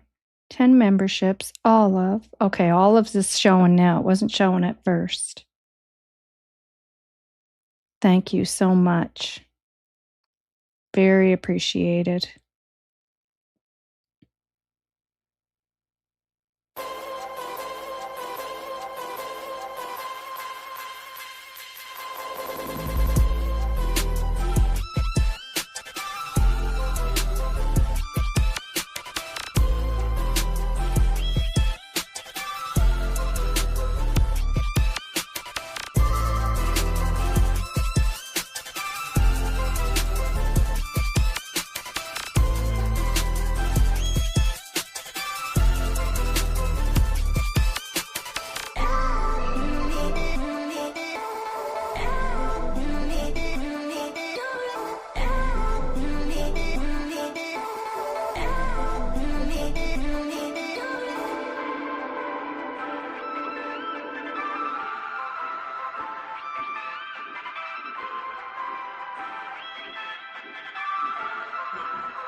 Thank you, guys. Thank you so much. So appreciate it. Oh, don't worry about that. Just the facts, ma'am. Yes, Ginger is a diamond. Glad to have her. Very fortunate to have her as a mod in the channel. Very intelligent, educated lady. Yeah, so who remembers Poly class?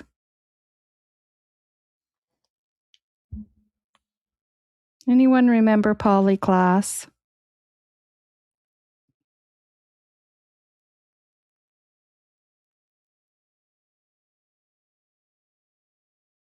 No? Really?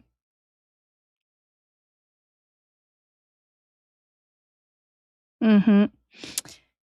What about Mark class? Mark class has done a lot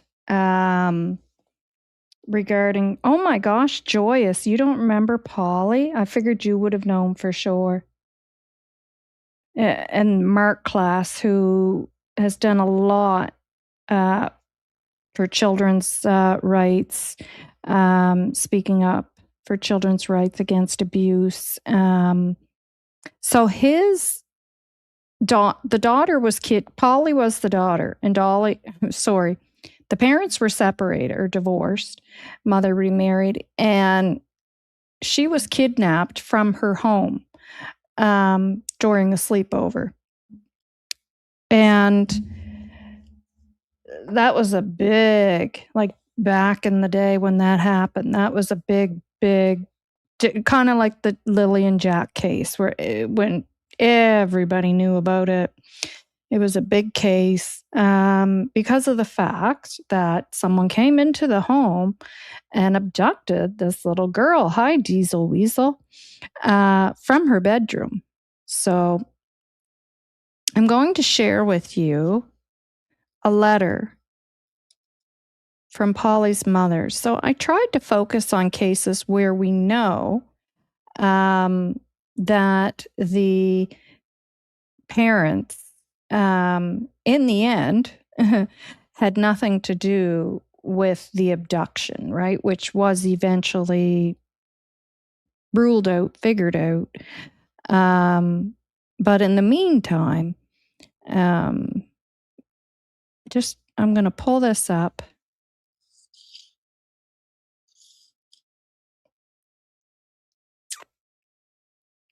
Give me 1 second, guys. It's a letter from her mother.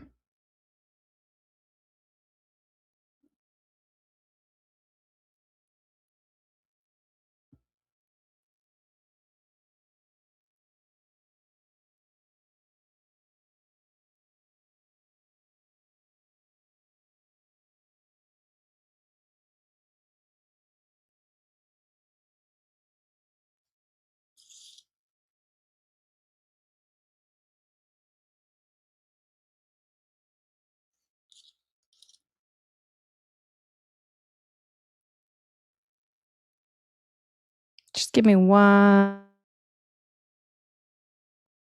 I'm just pulling it up. Just give me 1 second, guys.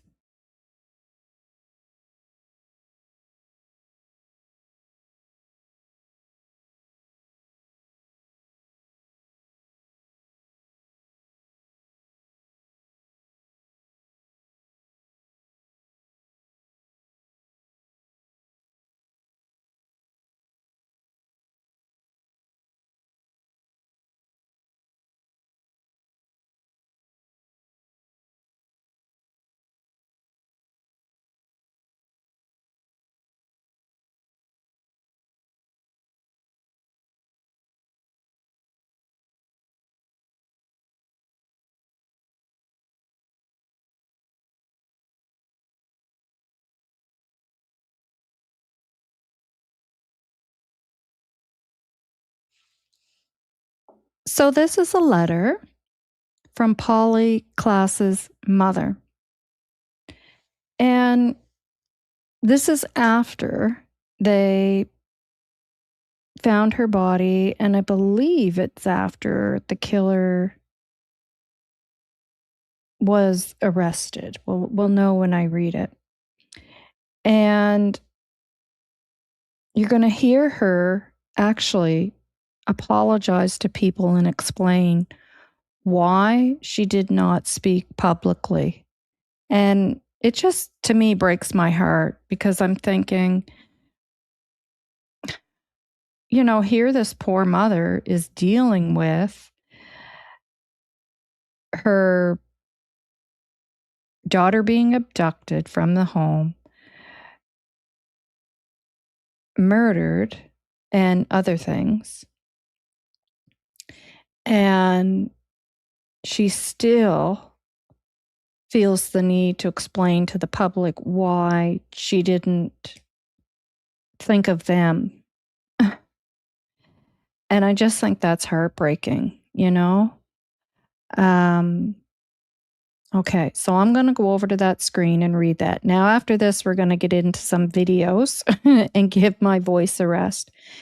And this is very sad. Yeah. So you guys look up Mark Klaas. I guarantee you if you look him up, so it's MarcClaas.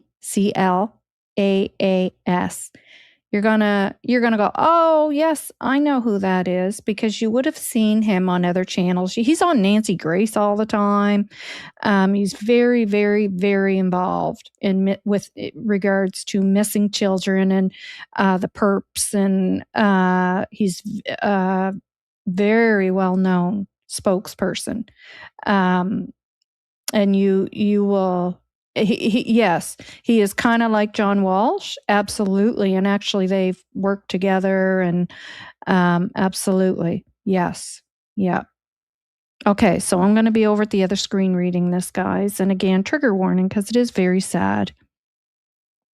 Okay, and oops, did I bring the wrong one up? No, but I'm looking at the wrong one. Okay. An open letter from Polly Klaas's mother. Published December 8th, 1998. The following statement was issued Monday night by Eve Nickel, mother of Polly Klaas. Dearest friends, it is with unspeakable sorrow that I must let go of the dream we all shared, the dream of our sweet Polly coming home again. So again, this is after she was found murdered. My heart tells me that she is safe in a place filled with light and love. My 6-year-old Annie recently asked her dad why the trees had to burn in the forest fire, confused about why a bad thing had to happen. Alan explained to her that a forest needs a fire every 100 years or so to be able to rejuvenate itself, that the heat makes the seeds pop open so new trees can grow. In the midst of all this pain and horror, a new spirit in our community has begun to grow. I wish I could be with my beloved community to share our grief, but for now, I need solace and the strength of my family and closest friends. So I really think we need to pay attention to this. I mean, look, people have the right to think whatever they want, but I do think it's important to look at the other side of things as well, to be educated and try to understand there might be a possible reason for why a mother or a father, any parent, is doing what they're doing. Okay.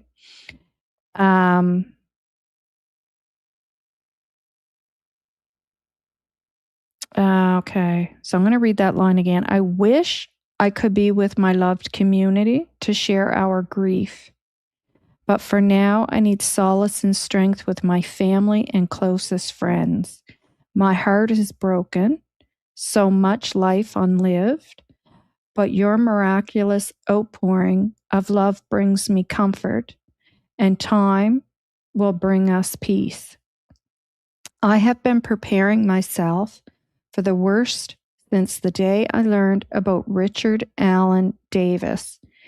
I read his criminal record, and I feared in a mother's heart that something bad had happened.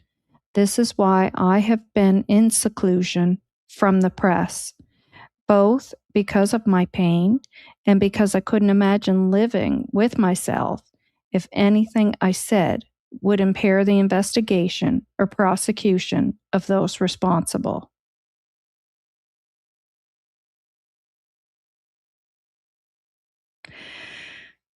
So I'm going to read that again. This is why I have been in seclusion from the press and the public, both because of my pain and because I couldn't imagine living with myself if anything I said would impair the investigation or prosecution of those responsible. I want to express my heartfelt gratitude to all of you who have helped or volunteered, the police and FBI and the media who were invaluable in getting out our message and getting our message out. Without your magnificent efforts, This case might have never have been solved. Your unwavering commitment and support sustained me.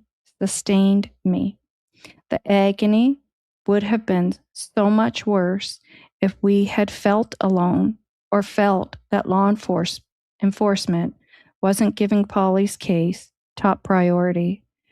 I know there have been many child kidnapping cases where families felt abandoned, and my heart goes out to them. Now we know what a community can and must do.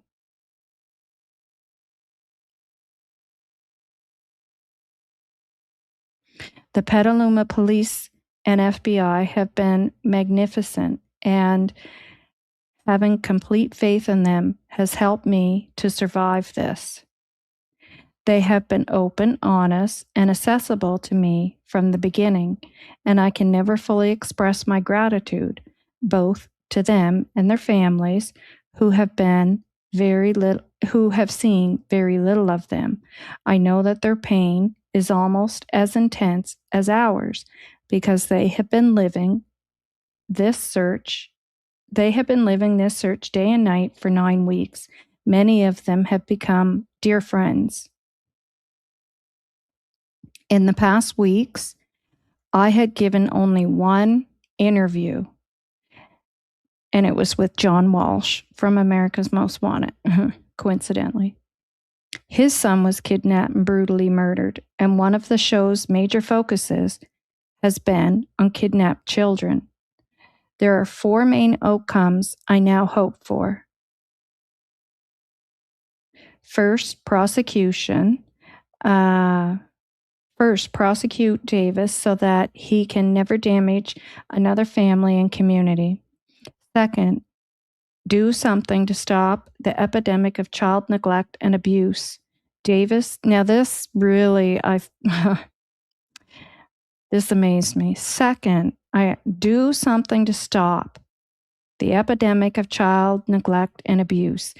Davis was an abused child, and the cycle has repeated itself in the most horrible way possible. Now, I talk about that a lot on my channel, and you guys that have been here a lot have heard me say it, that, that's why I think it's important not to overlook certain things like the issues in Nova Scotia and digging into the whole CPS thing. And there's other stuff. I won't get into it. That's another topic for another day. I have done videos on it, but you guys know I've discussed that. But to see a mother who just lost her child acknowledging that is amazing. Like, wow. And fourth, change our laws regarding habitual criminals. Davis should never have been free to walk the streets in Petaluma looking for an innocent child to kill. So sad. I don't know why Polly's case has so profoundly touched people around the world, and that's why I said it was like Lilly&Jack. It's like Lilly&Jack in that sense. My love and compassion goes out to all the families who have not received this support, and I hope all have learned in this case we galvanize other communities facing this situation in the future. But for now, let Polly's fate serve to highlight the weakness in our legal system and our failure to prevent child abuse so that something good can come out of this horror. I hope to work toward those goals in the future. For now, let's grieve together for our hope lost, for our faith betrayed. When we can, let's open our hearts to forgiveness and healing. Focus on the changes we can and must effect, rather than torturing ourselves with the what ifs. Human errors were made, but no one is to blame except Richard Allen Davis. We must have mercy ourselves. And Polly would want us to thrive on the love we have created, not the hate. Polly won't be coming home, but her spirit will be with us always. With love, Eve Nickel, Polly's mother.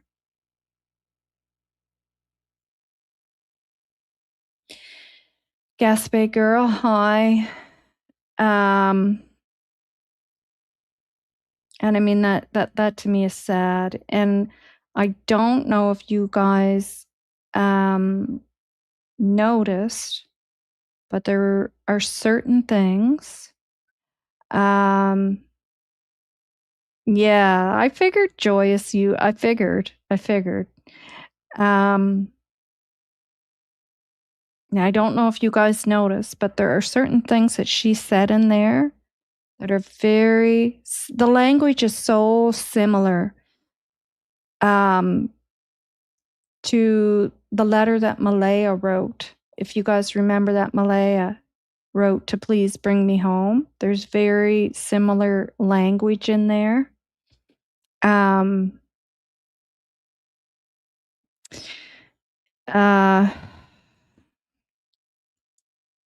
If you don't remember, go back and read Malaya's letter and then compare it to this. You'll see the similar language in there.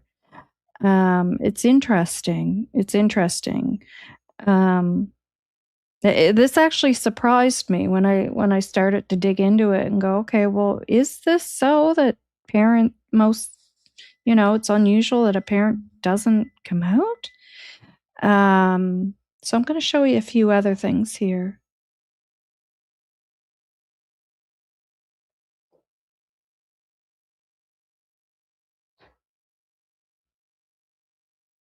I'll take that off screen.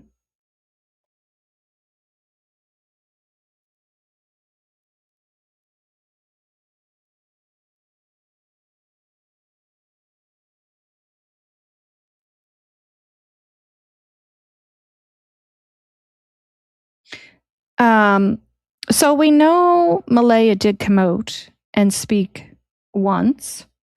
In the beginning, there was different parts of that shown, and I'm going to go over those videos again, the two different parts of her interview that they had shown, because they had shown one part on one day, and then on another day, there was another part they had shown that a lot of people missed.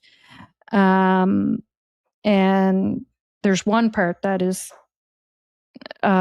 repeat, but there's another part that's not. It's actually new, and a lot of people didn't see it. But we're going to go over this stuff first. A couple more things here to share.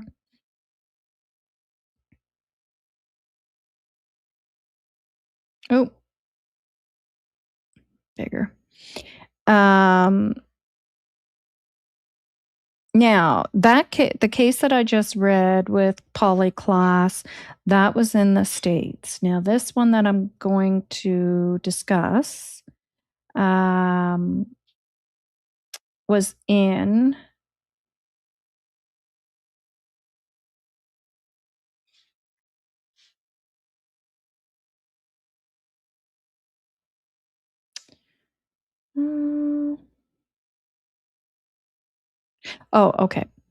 was in Canada, and her name was Nicole Moran.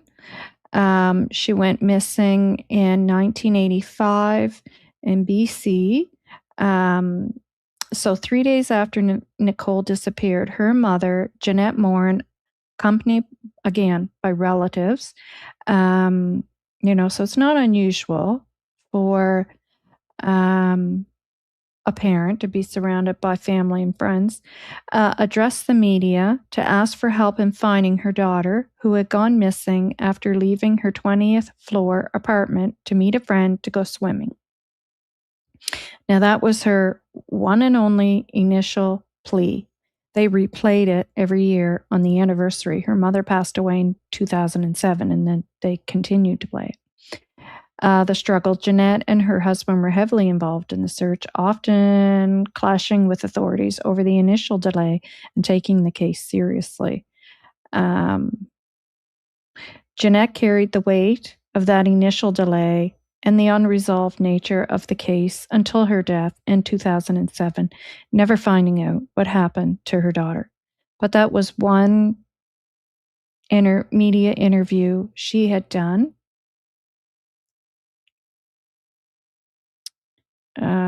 And they never did find Nicole. They've done age progressed pictures.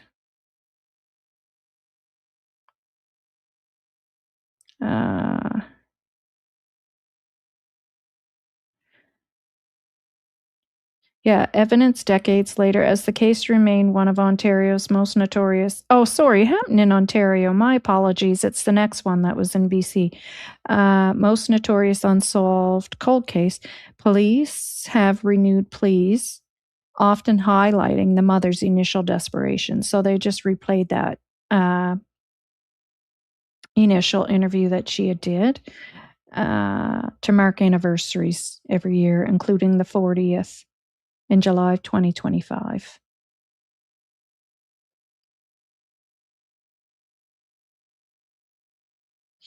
Okay, so this one is Abby Drover, and I spoke about this one a little bit on Shan. So Abby, this happened in BC, Canada again, 1976, and she was found. She was kidnapped by a neighbor, put underground in a dugout hole on the garage floor. And she eventually did escape because the police came for something else and they come in the garage just as her captor was coming up out of the hole. And then she was able to be found. Okay, so based on reports, and when I was on Shan's, what I spoke about, he was taunting her, just like Ariel Castro did to his victims. He was taunting her that, oh, your mother's not even looking for you, putting that in her head because her mother wasn't on the news, right? Which, again, I've never thought anything wrong with that. And in these cases, we know the mothers had nothing, the families had nothing to do with the disappearances, but, he was using that to taunt them. And he was doing that this guy was doing that to Abby, right?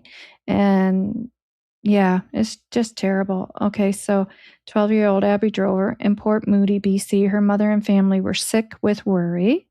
So again, very same language used with what I can't remember if it was Malaya or Malaya's mother, when they spoke with a reporter on the phone, had used that same language during the 6-month ordeal and engaged in efforts to find her. 1976 disappearances. The search was extensive and involved community, police, and even the abductor himself. Imagine. Family's position. Reports from the time indicate the family, including her mother, were in a state of distress over her disappearance, holding on to hope. And I want you to listen to those words, holding on to hope. Again, very familiar language that you hear, right? Now you hear it here, and we're going to look at some videos as well.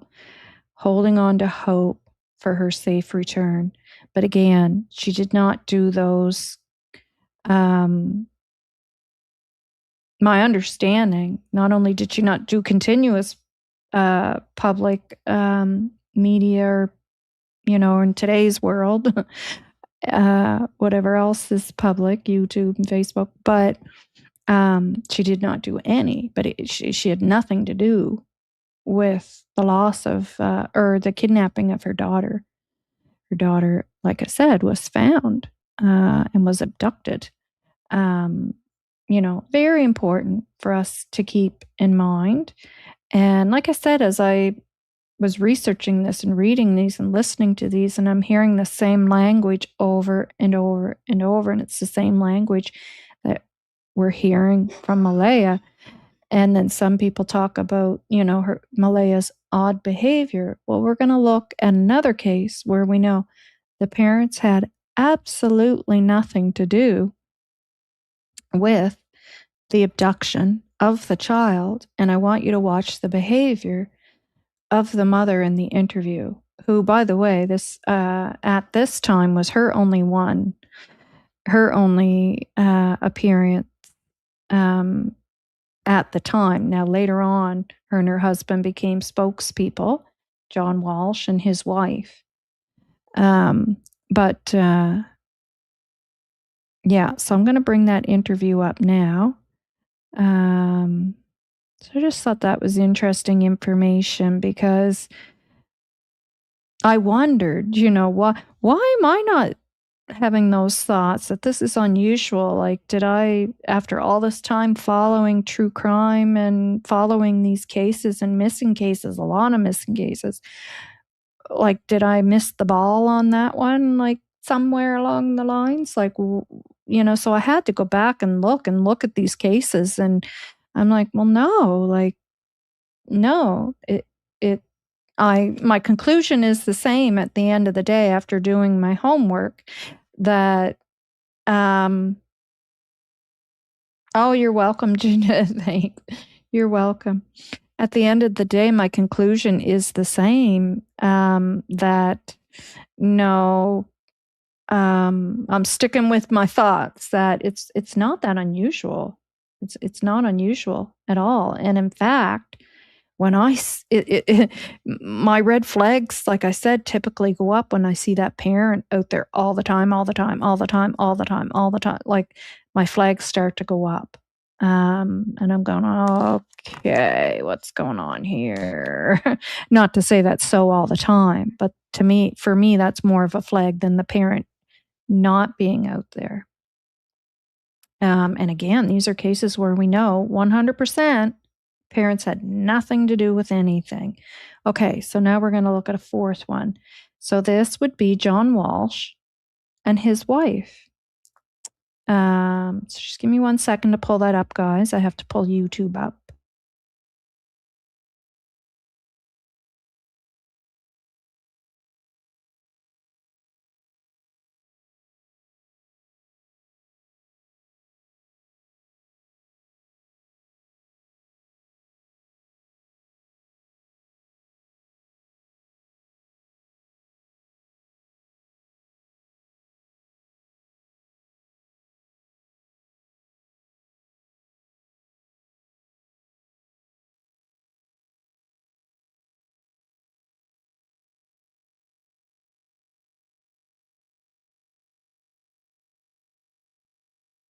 So I'm going to play this whole video.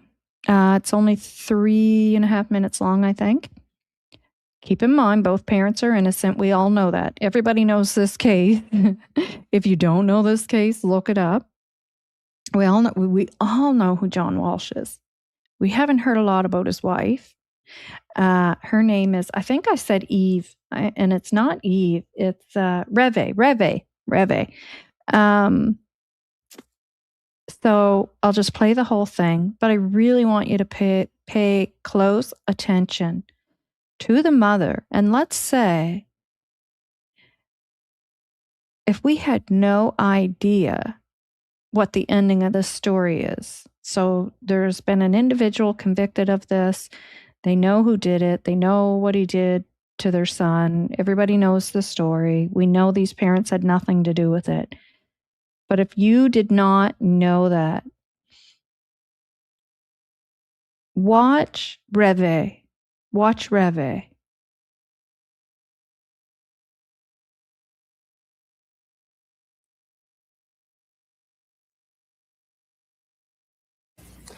Six-year-old Adam Walsh is still missing at this hour. The sandy-haired youngster disappeared from the Sears Hollywood Mall between 12:30 and 1:45 on Monday afternoon. We've invited his parents, John and Reve Walsh, to be in Channel 4 studio in the hope that their words might be heard by the person or persons who police believe abducted young Adam. Mrs. Walsh, you were in the store, of course, with Adam when he disappeared. What do you think happened?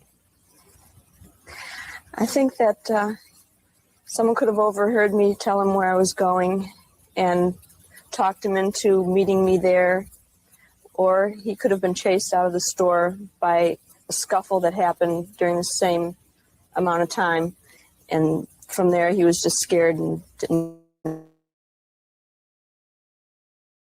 know what to do. Now, you what department and Adam it over to the toy department nearby.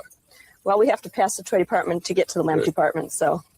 And while we're on that subject, Mr. Walsh, I believe the police will be anxious to talk to anybody who might have been in Sears on Monday afternoon between 12:30 and 12:45 in that vicinity. Am I correct? Yes, they feel they're quite surprised that someone hasn't come forth yet. They're totally baffled by Adam's disappearance and convinced that someone has him, but they appeal to anyone that was in Sears from 12 until 3 that afternoon 12 until 3. to please come forth and contact the Hollywood department so that we could follow up on that. How was Adam dressed, Mrs. Walsh? He had on a basically red and white horizontally striped Izod shirt, green shorts, and yellow rubber thongs. They were blue straps, yellow bottoms on them. He had a white, very distinct captain's hat on with a navy blue visor. Mr. Walsh, there is, of course, a possibility that someone holding Adam might be watching this station, this program at this moment. What would you say to that person? We love Adam very much, and we have no vengeance for the people that have Adam. We just want them to know that the police and we would feel that if they could please drop him off somewhere, there will be no retaliation. We do not want to prosecute the people. We just want our son back. We feel that the people may be afraid that there will be retaliation, and that is not the case. We are prepared to deal with them in any way, on any terms whatsoever, to get Adam back. Well, let's give the police phone number in Hollywood, 921-3387. That's a number that can be called with any information concerning Adam's whereabouts. And in the belief that perhaps somebody may not want to go through the police to avoid retaliation, as you put it, let's give another number, the one for our Channel 4 news line. I'll be very happy to talk with anybody at 371-7144. That's 371-7144. That's our Channel 4 news hotline in Miami. And we do join with the prayers of thousands of others, your neighbors and friends, asking for Adam's safe return. Good night. May the good news be yours. For as long as creatives have existed,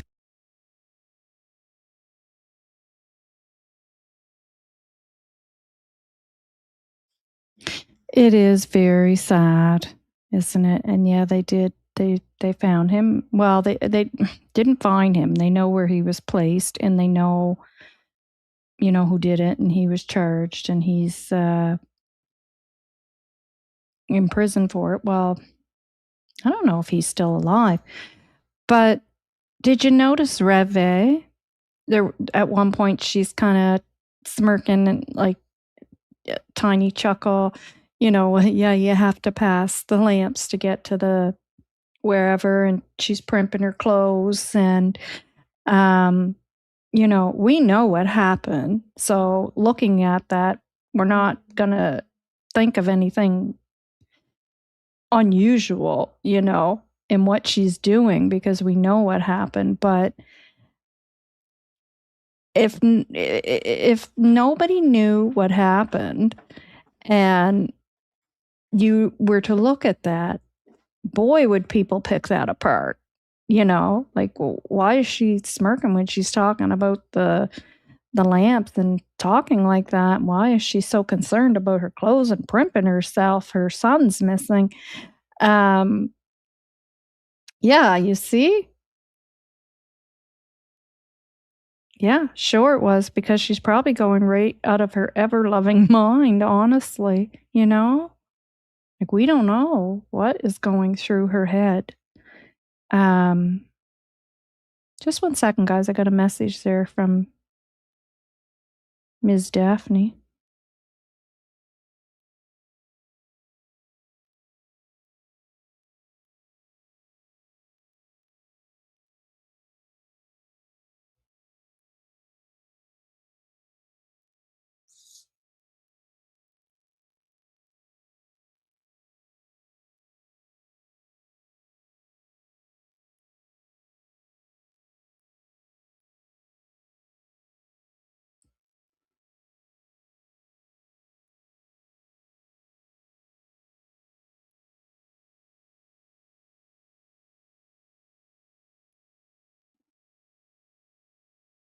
Okay, sorry, I just wanted to check that because it was from Daphne.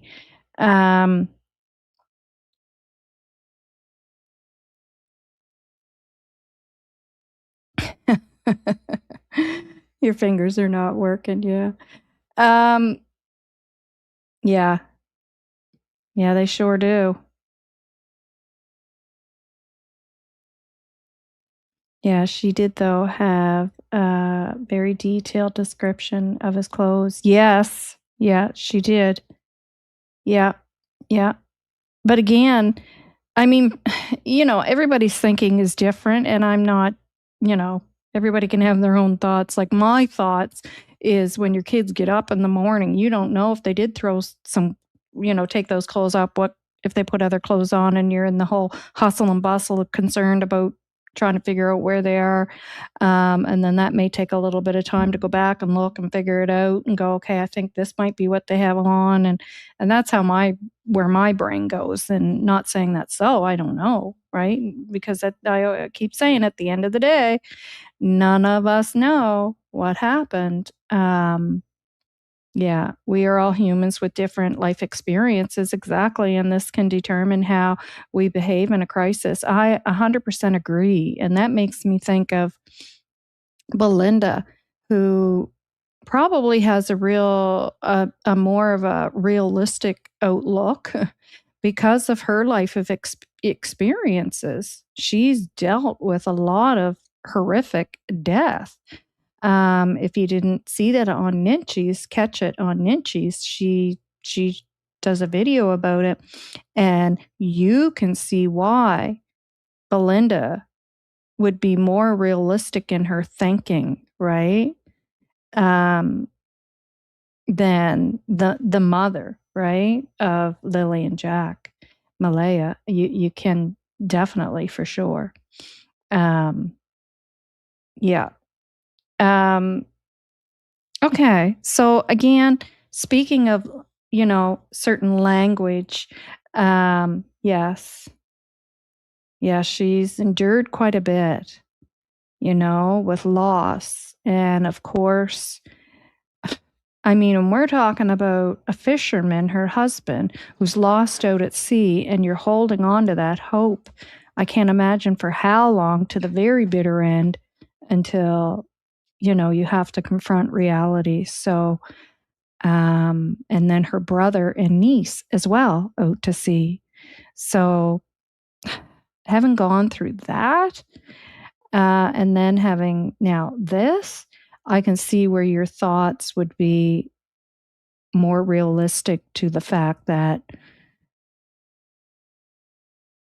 Lily and Jack most likely are not with us.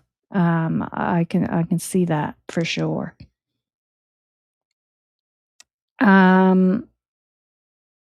Okay. So let me just bring my notes up here, guys. Sorry. So the word hope. Parents of missing children holding on to hope. And my understanding with Malaya, and I could be wrong, but this is my understanding, is that she has stated she does not know what happened to Lily and Jack. And for any parent with a missing child, that is the horrifics of things. They don't know. So, when you don't have those concrete answers, what do you have? You have that hope to hold on to. And I wrote all this straight from my heart, putting myself in that position. And before I found these videos and pulled these videos together, and then listened to these videos I'm going to show you of mothers of missing children. And, I hit the nail right on the head with my thoughts. So, in that sense, not knowing what happened to Lily and Jack, I can see that she would also be holding on to hope that they are alive. I'm sure it's not that she's not considering anything else, and that's why she would be out searching. We know of this search. We don't know of other searches that she probably has been going out and doing. We have to remember Daniel's been charged with certain things now. We don't, we won't go into that. There's a ban on that and who the victim is and that. We won't go into it. But, we do know from the documents and what we read from media based on those documents and what, I had shown the documents myself, we did find out there was a situation of DV going on. And we have to remember him coming up behind her when she was at the trunk of the car, showing up at her grandmother's place, the whole phone call thing to scare her when she left her mother's and went to the reserve, all of that. And now a person in that position, again, and this is not something, I've never spoken to Malaya. These are just my thoughts and with my experiences, training, where my thoughts go, that, a person in that position would feel more comfortable about certain things now that they probably didn't feel as comfortable with then due to certain risks that now, maybe depleted somewhat, where the RCMP have charged him with certain things. They're obviously watching him, and he's basically under their thumb right now.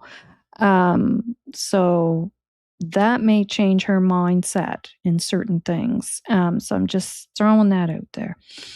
But anyways, back to the word hope and holding on to hope.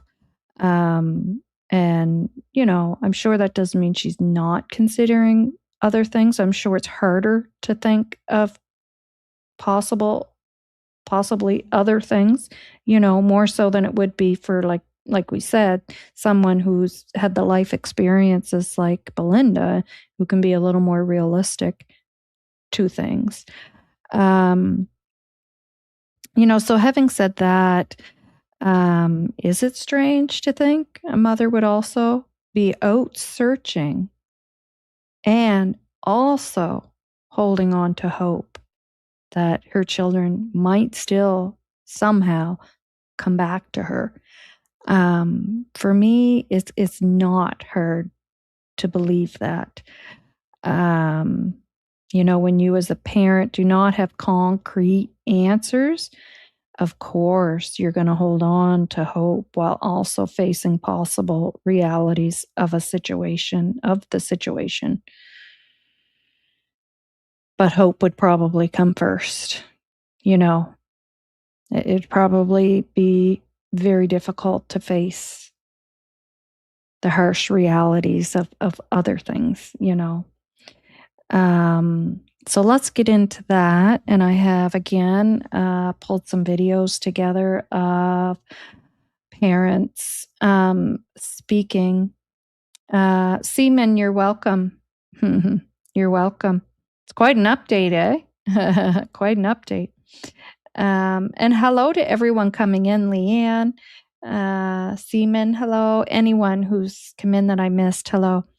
So we'll pull those videos up. Again, those are from YouTube. I guess I already have YouTube up there. I just have to go to my history. 6-year-old Adam.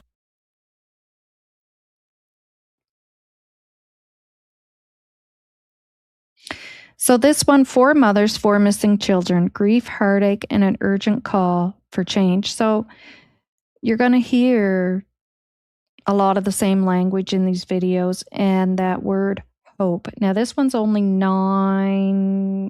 a little bit over 9 minutes, so I will play the whole thing. The other ones, I have timestamps. This was Stephen when he was born. He was 10 weeks early and he had tubes on him. I couldn't hold him for a while. So The day I got to hold him, that was a very special day. For Mother's Day, he bought me a blender, which I still use to this day. And I've been told every time I use it, I mention his name. Hi, Mom. That's one of his favourite things he'd say. And then me sort of saying, oh, where have you been? You know. Patrice would wave goodbye to her sister and then couldn't wait for the school bus to come home in the evening so that she could play with Natasha and Natasha's friend.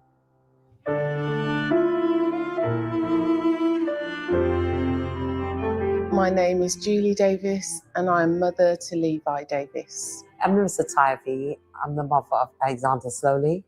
My name is Sharon Lee and I am the mother of Catrice Lee. I'm Christine Durand, the mother of missing Stephen Durand.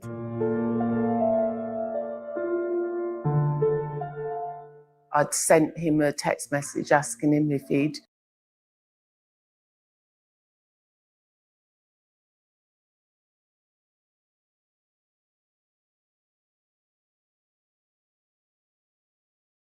Sorry, guys. I was trying to type a happy face to Sue. I'll just say it now. Sure, Sue. I was going to type you a happy face, but I hit the wrong button there, as you can see. I'll have to bring that up again. I'm sorry, guys. Oh, sticky fingers.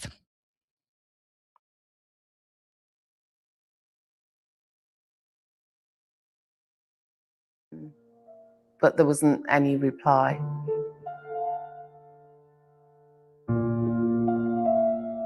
People presume a lot of things that aren't.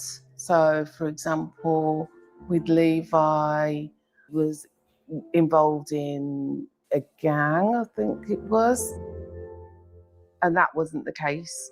There's just a lot of misconception about who he was and what had happened. So, yeah, it's been hyped up quite a lot. That year, 2008, was my 40th. His 17th birthday was coming up. So when he didn't turn up for his birthday on the 4th of August, it was alarming.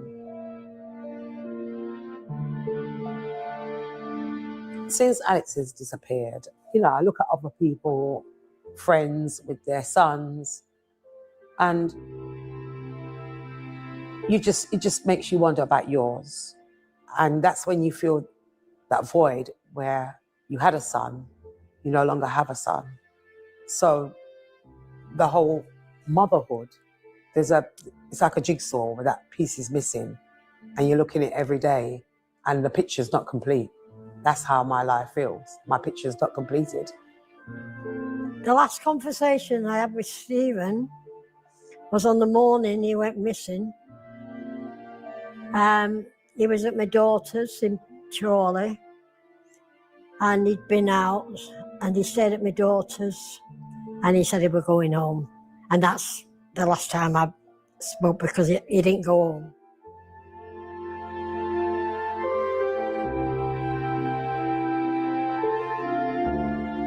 Mum, I can hear his voice all the time. And I have bad dreams that people have got him and killed him or you know, murdered him, and where's his body? And I dream that has he committed suicide? Every possibility that you can think about goes in your head. My daughter went missing in a foreign country, Germany.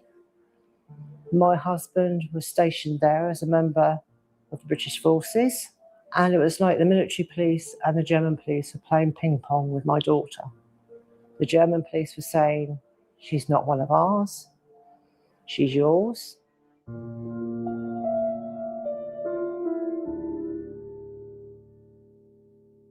Catrice had a hereditary defect in her left eye. Her elder sister Natasha suffered from it as well. It's a turn in the eye, and if it isn't corrected, the eye will just turn in and get worse and worse and worse. So therefore, Catrice would have needed those 2 operations the same as Natasha. Wherever she is in the world, she would have needed those 2 operations. Imagine being able to build anything just by thinking about it. Meet Base 44, a complete AI creation platform made for anyone with.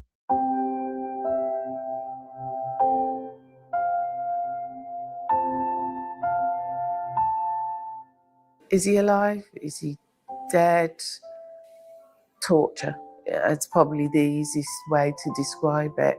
I'd say it's worse than going through bereavement. At least with bereavement, you've got some kind of, like, closure is probably not the best word for it, because you never can kind of get over the loss of a loved one. But at least with someone who's died and you know the reasons why, but with someone who's gone missing, you're constantly grieving. The hardest part is living every day, not knowing what's next. I used to be bubbly, but I'm not bubbly at all now. I'm really angry, depressed. I get mad with the police. I get mad with everybody. My life it will never be the same again, because it can't be, because we were so close and he's my son, so it's bound to change, isn't it?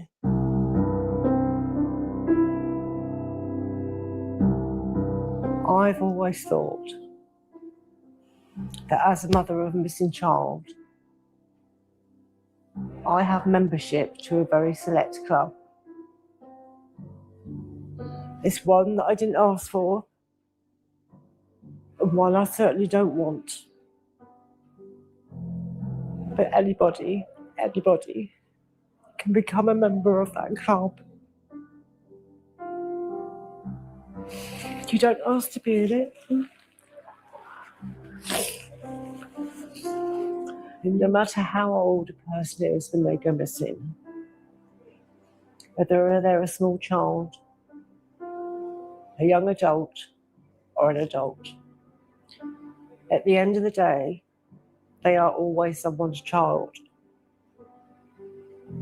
I can't describe to you the pain and the hurt that those families suffer. But they go on doing that.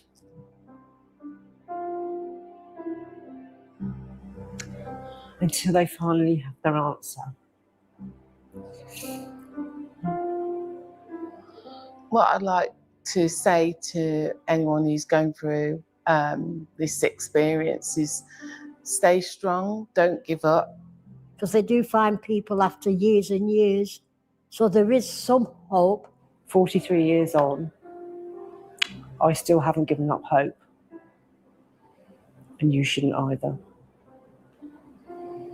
All the time you have hope, then your missing loved one will never be lost.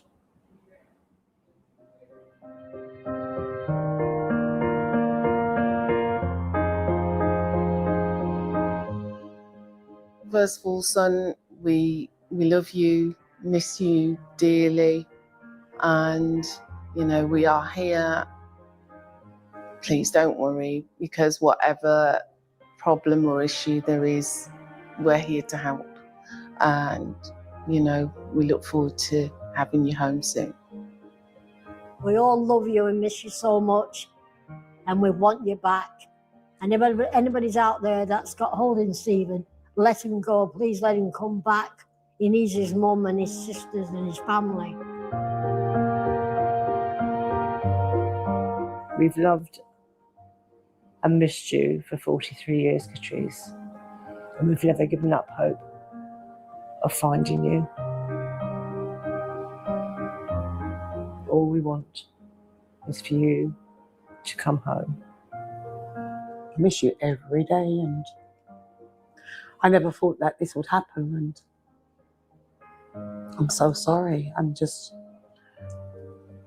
wish you could come home, just walk through that door. Just come home.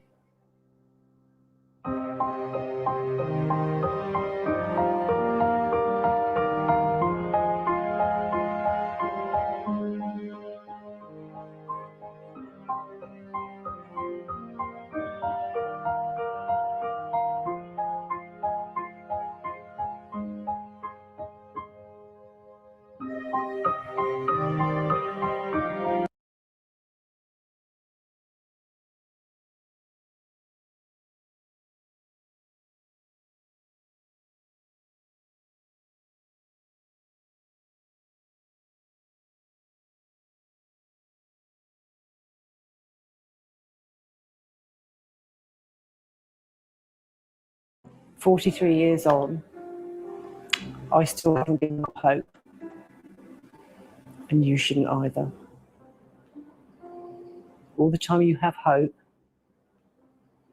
then your missing loved one will never be lost."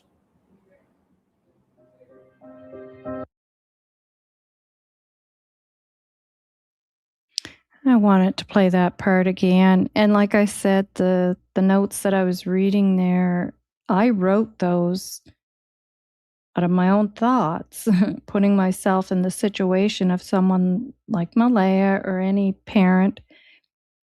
And then I found these videos. And when I heard her say that, I was like, yes, exactly. So I can see why a parent with a missing child who does not have those concrete answers is going to be searching and holding on to that hope also still that your child's going to come back to you. And again, I encourage you guys to go back and read that. It's in my video, one of my videos. Look it up. The letter from Malaya, and listen to the language in that letter and compare it to the language that we're listening to here in these parents speaking. Just the facts, ma'am. I have no idea about Mary. I don't know. Yeah.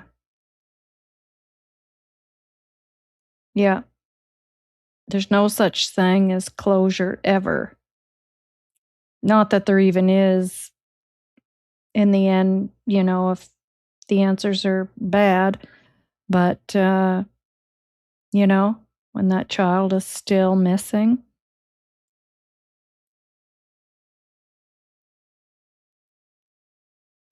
Yeah, some of them, a couple of them were younger there, and I think a couple of them were older kids, but there was two, like hers was younger, just little, yeah.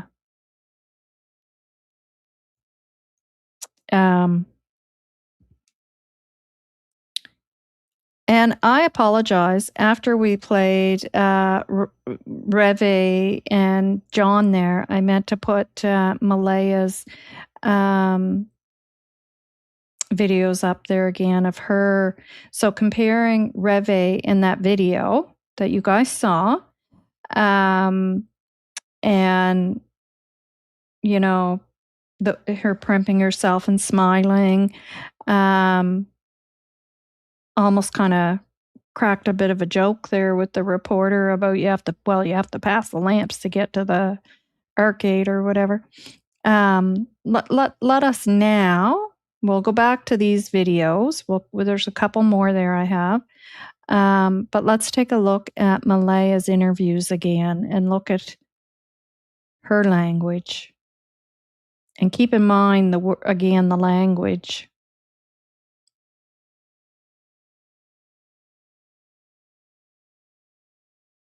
And we're going to show both videos because a lot of people didn't pick up on the other video where she actually says something she doesn't say in this video. Yeah. There's a commercial on this. I don't know why commercials are coming up on my YouTube videos either, because I pay for the premium package.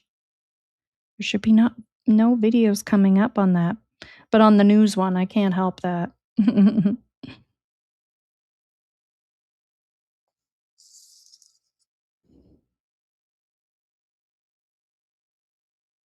The whole time Lamb's here. The guy's unbelievable. He sure is. Sullivan's Crossing. Stream now. I'm just staying as hopeful as possible. I want them home. I want to hold them. And I want them home. What happened was we woke up. I heard them playing in the next room beside us. and I was drifting in and out of sleep. And they're not the type of kids that we tell them not to go outside on their own. We always make sure that we're out there with them, watching them. And they happen to just get out that sliding door, and we can't hear it when it opens. And they were outside playing, but we weren't aware of it at the time. And the next thing we knew, it was quiet. And we get up, and I tell him, my partner, Daniel, I tell him, "Do you hear the kids?" And he says, "No." And we get up instantly. We're looking outside. We're looking everywhere, yelling for them. And I instantly just call 911. I just had the instinct I needed to call. They're both really go-lucky children. They're so sweet. They talk to anyone. They'll talk your ear off. They will speak to anyone in a store. Everyone. They're just extremely sweet kids. I appreciate the huge search effort going on right now. But we've been pushing for an Amber Alert, which hasn't been issued. Not just that they could possibly be abducted, which it is a possibility that they could have been, but just an alert to let everyone know that they are missing. We had people text me saying that they weren't aware, someone else let them know that they were missing, and it would just be nice if everyone could be alerted. We thought maybe that we found tracks, but it's still uncertain. It's been raining and they're probably soaking wet, but with the sun today, I'm hopeful that they are feeling warm. We're all filled with pain and sorrow because we just want them found. We want them home. Everyone loves them.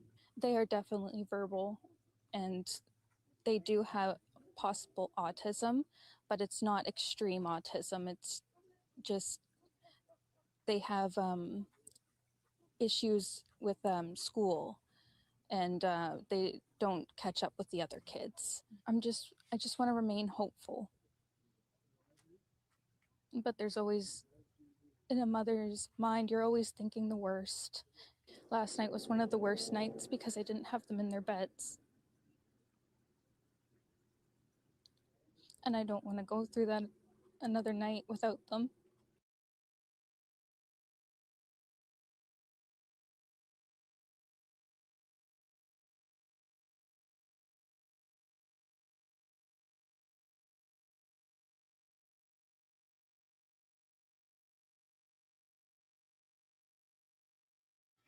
Sugar Plum, I closed out the wrong video. Just 1 second. I got to bring up the other video there. So comparing that to Reve Walsh, who we know had nothing to do with her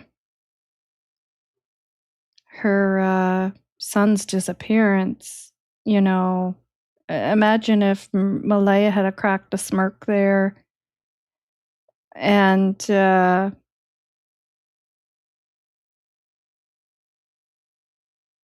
or was primping her clothing, you know, that would not have gone over well. Yeah.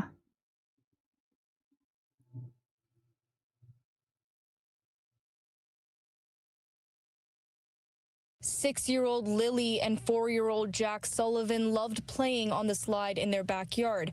Now their mother, Maleha Brooks Murray, can barely look at it. I'm just staying as hopeful as possible. I want them home.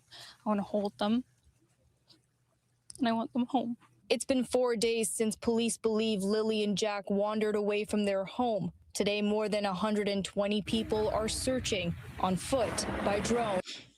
And does anybody notice, like when I watched that, to me, Malaya seemed very upset. The one thing from the very first time I watched Malaya's video was that the only thing that I picked up on was that she was hiding the fact about, you know, she was kind of like boasting the parenting style a little bit more than what it actually was, right? Like, we never let them outside on their own. And I was kind of like that she was a little bit fearful in that area for some reason. And then once we found out about CPS and there was already visit, then I thought, okay, well, that's why. But that was the one thing I always picked up on. But in this video, the 2 shots that they show of her, this one and the other one, a lot of you may have not have seen because it got overlooked, and it's not in the other video. It actually was cut out. It's only in this video.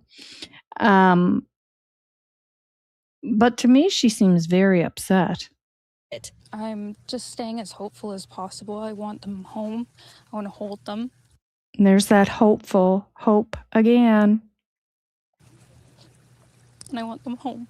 It's been 4 days since police believe Lily and Jack wandered away from their home. Today, more than 120 people are searching on foot, by drone, and from the air. It has been a few days, but that has not dampened the hopes of the GSAR teams and the police who are here to try and get these kids home. RCMP have been focusing on a 3.5-kilometer radius from where the children were last seen, but that search zone expanded today further into the thick woods.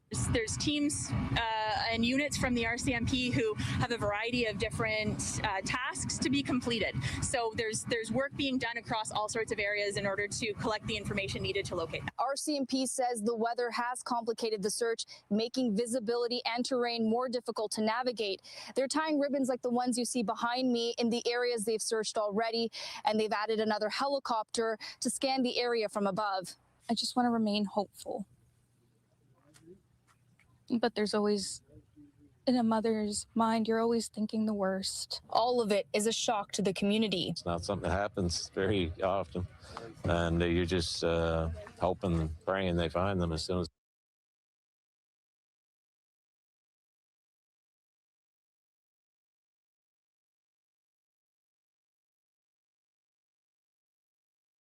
I can. With each hour, concern grows, and the search to find Lily and Jack becomes more urgent. I miss them. For now, the family holds on to the hope the children will be found and they'll be back playing in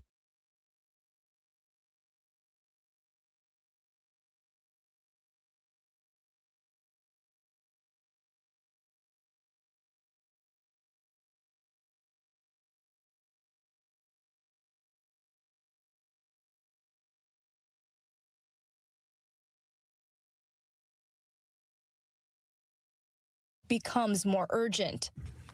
I miss them. For now, the family holds on to the hope the children will be found and they'll be back playing in their backyard once again. Hafsa Arif, CTV News, Lansdowne Station. The mother of 2 missing young children is holding on to hope they'll be found. I'm just staying as hopeful as possible. I want them home. I want to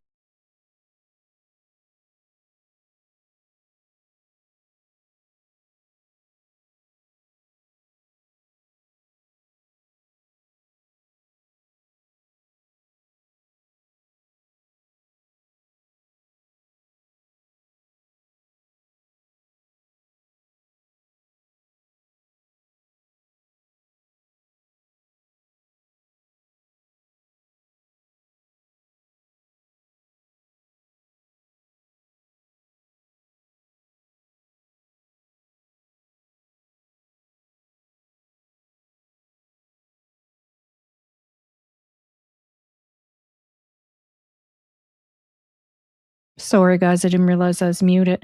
Yeah, it is heartbreaking. Very heartbreaking, devastating. And like I said, when I can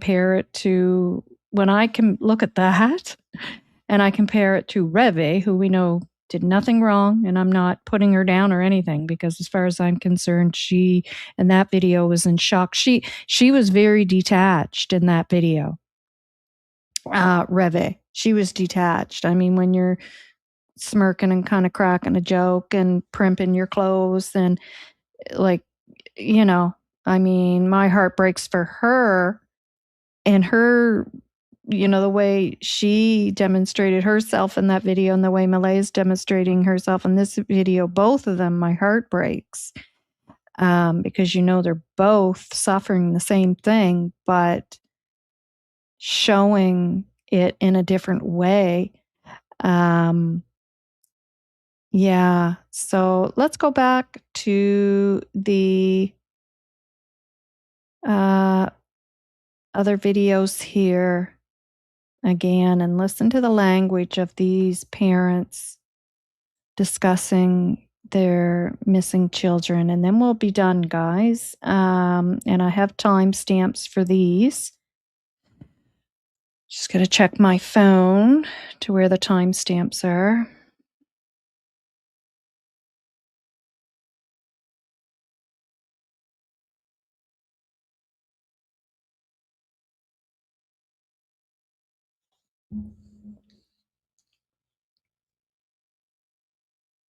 Kimberly McAndrew. Okay, so this is the little girl I was speaking of earlier from Ontario who went missing, that her mother did the initial interview. And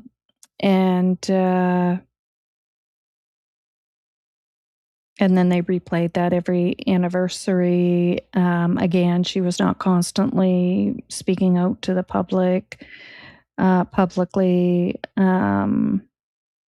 But there's a spot here I want to go to where her father is talking. And again, let's listen to the language being used. 8:45.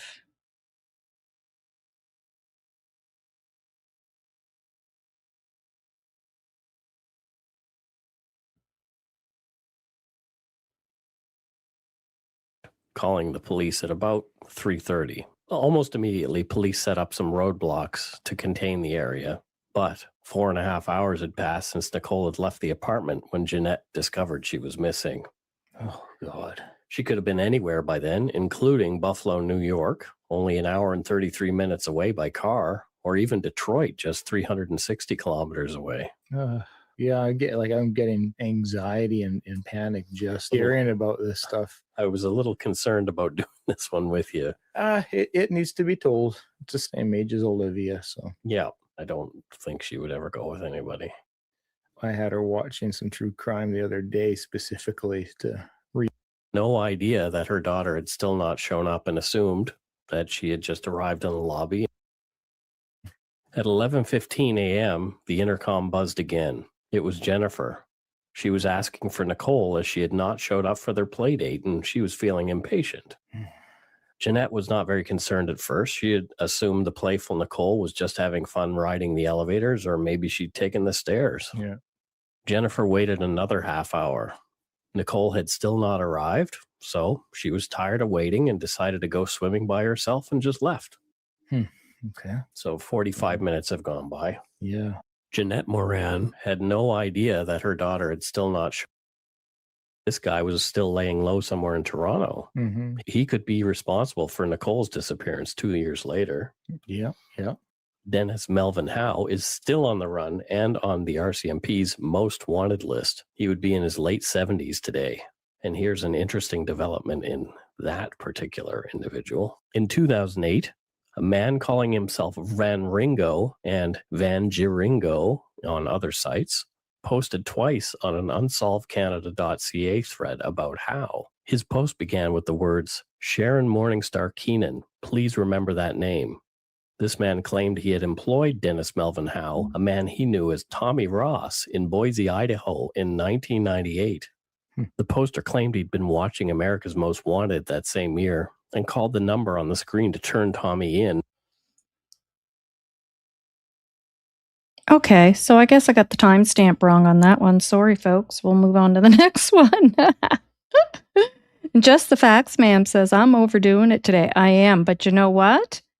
I'm not up in the she room I'm still on the couch with the heating pad around my back and shoulders.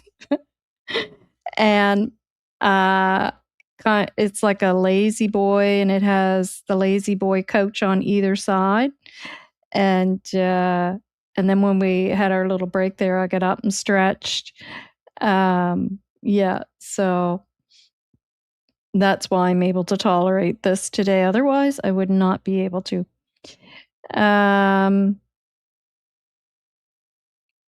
Okay, so I got the timestamp wrong on that one. My apologies.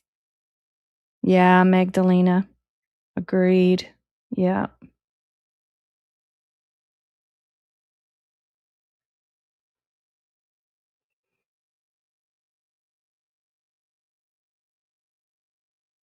Yep, Olive. Agree. Yeah, just the facts. Yeah. Oh, I'd never be able to be on this long otherwise. No.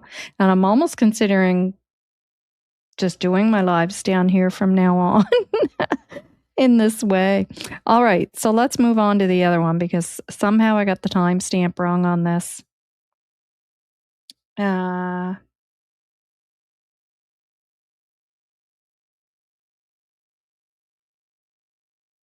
Because parents of missing children.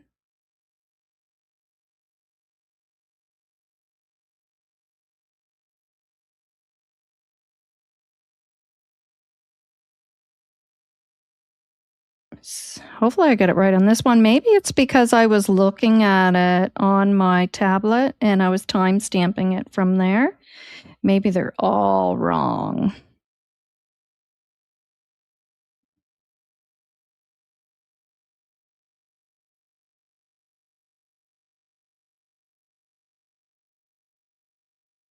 Victoria, I can throw it to the garbage. I always keep it. And in my mind, I say, when she's going to come back, we're going to heat it. Hope has no expiry date. The public wants the families to turn the page and move forward. But these families hold on to hope. You've met Dolores. She held on to hope till the morning of May the 4th, 2011. But all hope was gone the minute the detective said, "We have found Jolene." It's a moment that in my life I will never forget. I believed that she was going to come home. So again, hope. It's over and over, and the language is so always the same, always the same, always. Now this is Kyron Horman, and you guys most likely remember this case. It's 15 years.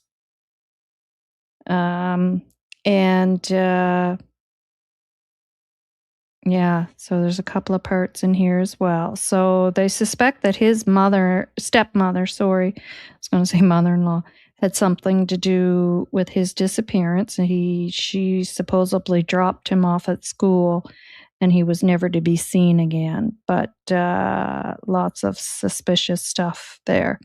So we'll just listen to these parts. That definitely keeps me going. There's no definitive information that says that he isn't. We talk about it all the time where it's just some days are rougher than others. What keeps your hope alive after all these years? Well, that there's no clear information that tells us one way or another, as far as whether he's still alive or not. To me, that definitely keeps me going. There's no definitive information that says that he isn't. And in my mind, we have to keep looking for him. We have to keep people's eyes and ears open when they're out and about. I think it's really important to keep that message going. And that's what motivates me. I think that they're still running down leads and they still have direction on the investigation.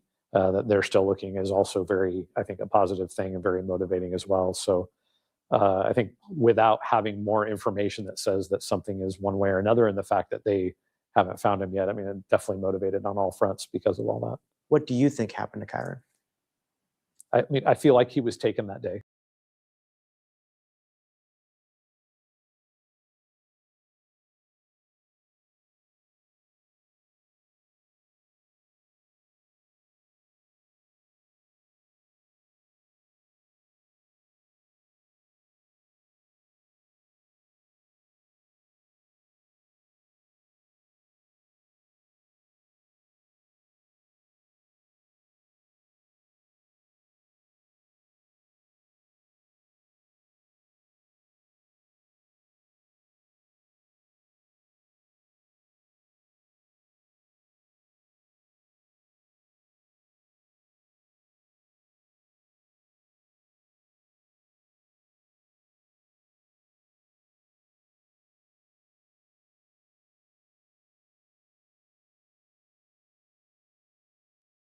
Sorry, guys. I hit the wrong button there.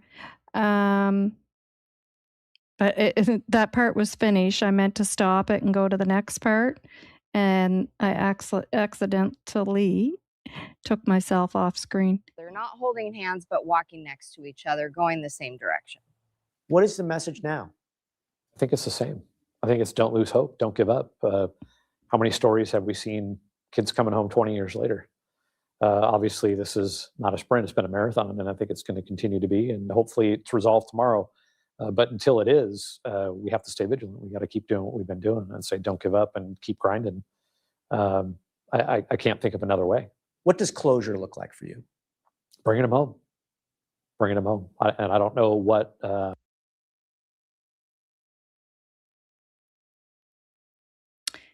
And there we have it, guys. So, and another couple of things I want to point out as far as the language as well is them saying about believing in the investigators, and they're listening to the investigators and have trust and faith in them. And again, we've heard that from Malaya as well, Lilly&Jack Sullivan's mother. So again, similar language. And the other thing is Shan brought it up, so I'm not going to bring it up unless you guys want me to. I don't mind, because I do have it in Messenger ready to bring up. But it is the RCMP's process of it's basically the same as what is stated in the letter from Polly Klaas's mother about listening to investigators and not, being out there, the overexposure to not contaminate the investigation. And basically it's the RCMP's processes on that. And at the end of the day, they can't force anybody not to speak. But certainly if they're advising you to be careful and cautioning you that you don't want to contaminate an investigation. And it makes me think of what we discussed about the doll, because when it came out about that doll that Lily, they could never find and believe that Lily may have with her. And I did a video on that, and it was, I believe, accidentally stated when Cheryl had stated it on the news. And I show the news clip because it was out there. It's on the news. So it was already exposed of Cheryl stating that about the doll, and then everybody's, what doll? What are you talking about? And then, well, why, and people were upset. Well, why didn't, this come out? And my first thought was, oh gosh, that probably wasn't supposed to come out, because there's those things they hold back. And then I went over all that.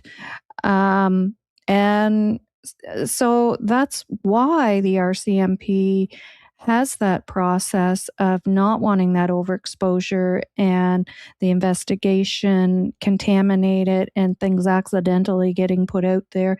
And you heard Polly Klaas's mother, who felt the need to explain that to the public, that's why she wasn't speaking publicly. So we need to pay attention to all those things in the language and try to think outside of the box. Yeah, and I mean that's where my mind stands with everything. That's me. That's in my opinion. And just from watching cases for over the years, very long time. Again, pulling that information together to kind of educate myself again that, am I overlooking that? Is that odd that a mother's not out constantly speaking publicly? Or, and to me, it's not, it just kind of confirmed my thoughts on that.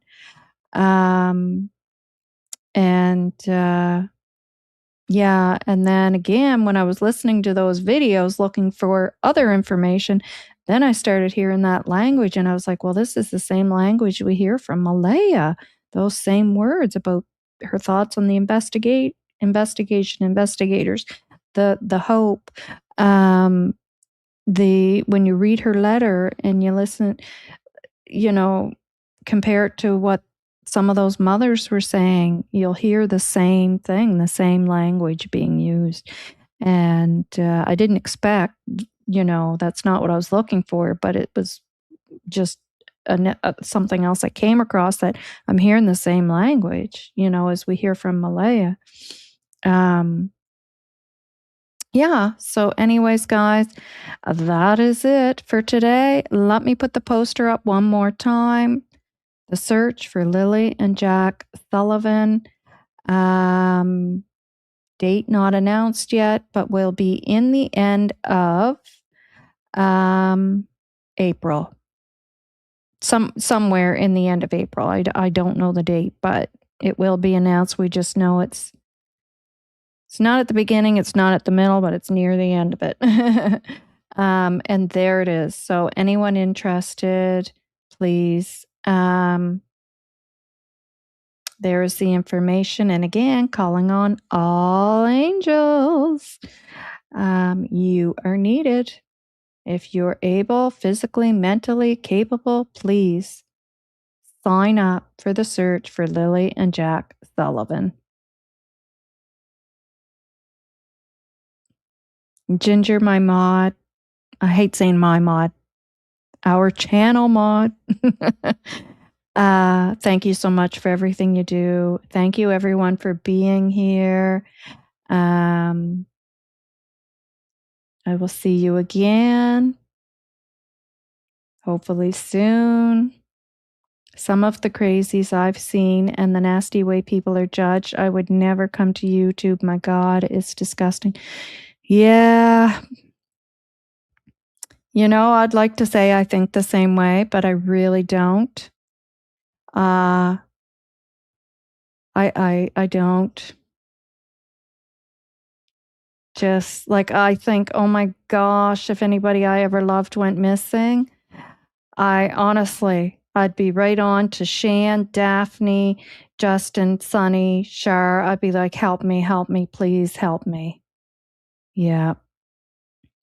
Best of luck to the upcoming searches. Hopefully even one clue will be found to move this case along. Yeah. Yeah. But I hear what you're saying, just the facts.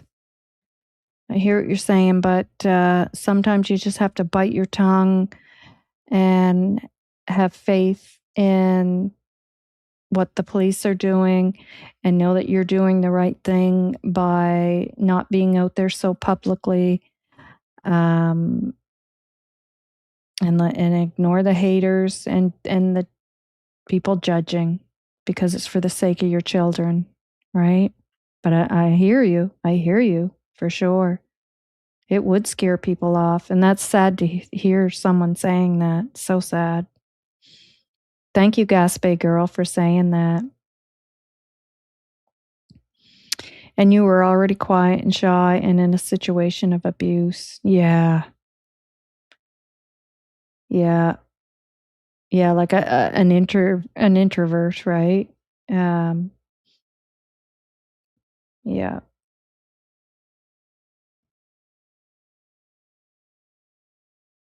Oh, yes. Thank you for the support and positive vibes, everyone. You're all awesome. Absolutely. Thank you, Cool J. And thank you, Just the Facts Man. Candace. Leslie. Thank you. Anna, thank you. Gaspé girl, thank you. Sue Oilers, thank you. You probably finished your supper by now, did you? Donna, thank you. Lots of love and positive vibe, guys. Take care. I will play a little bit of music on the way out and play and put up the posters Okay? For all that are interested.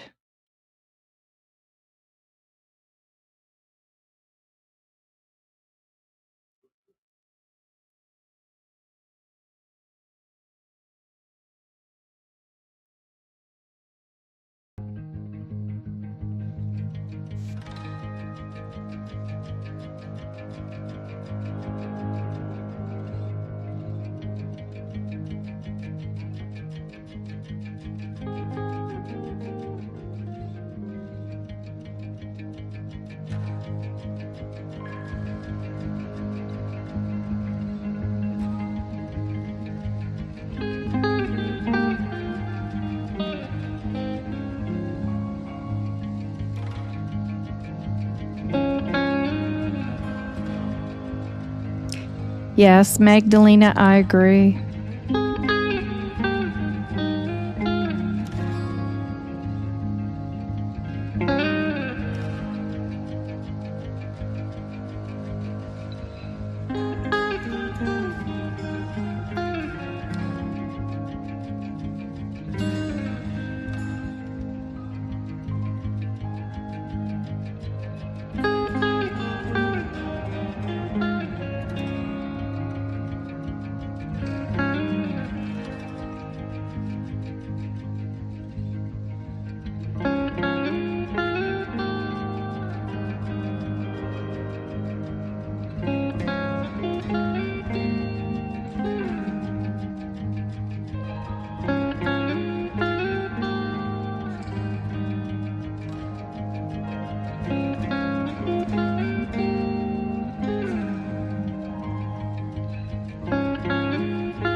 Malaya is 28 or 29. I think she's that person that wrote that said she's in her 20s.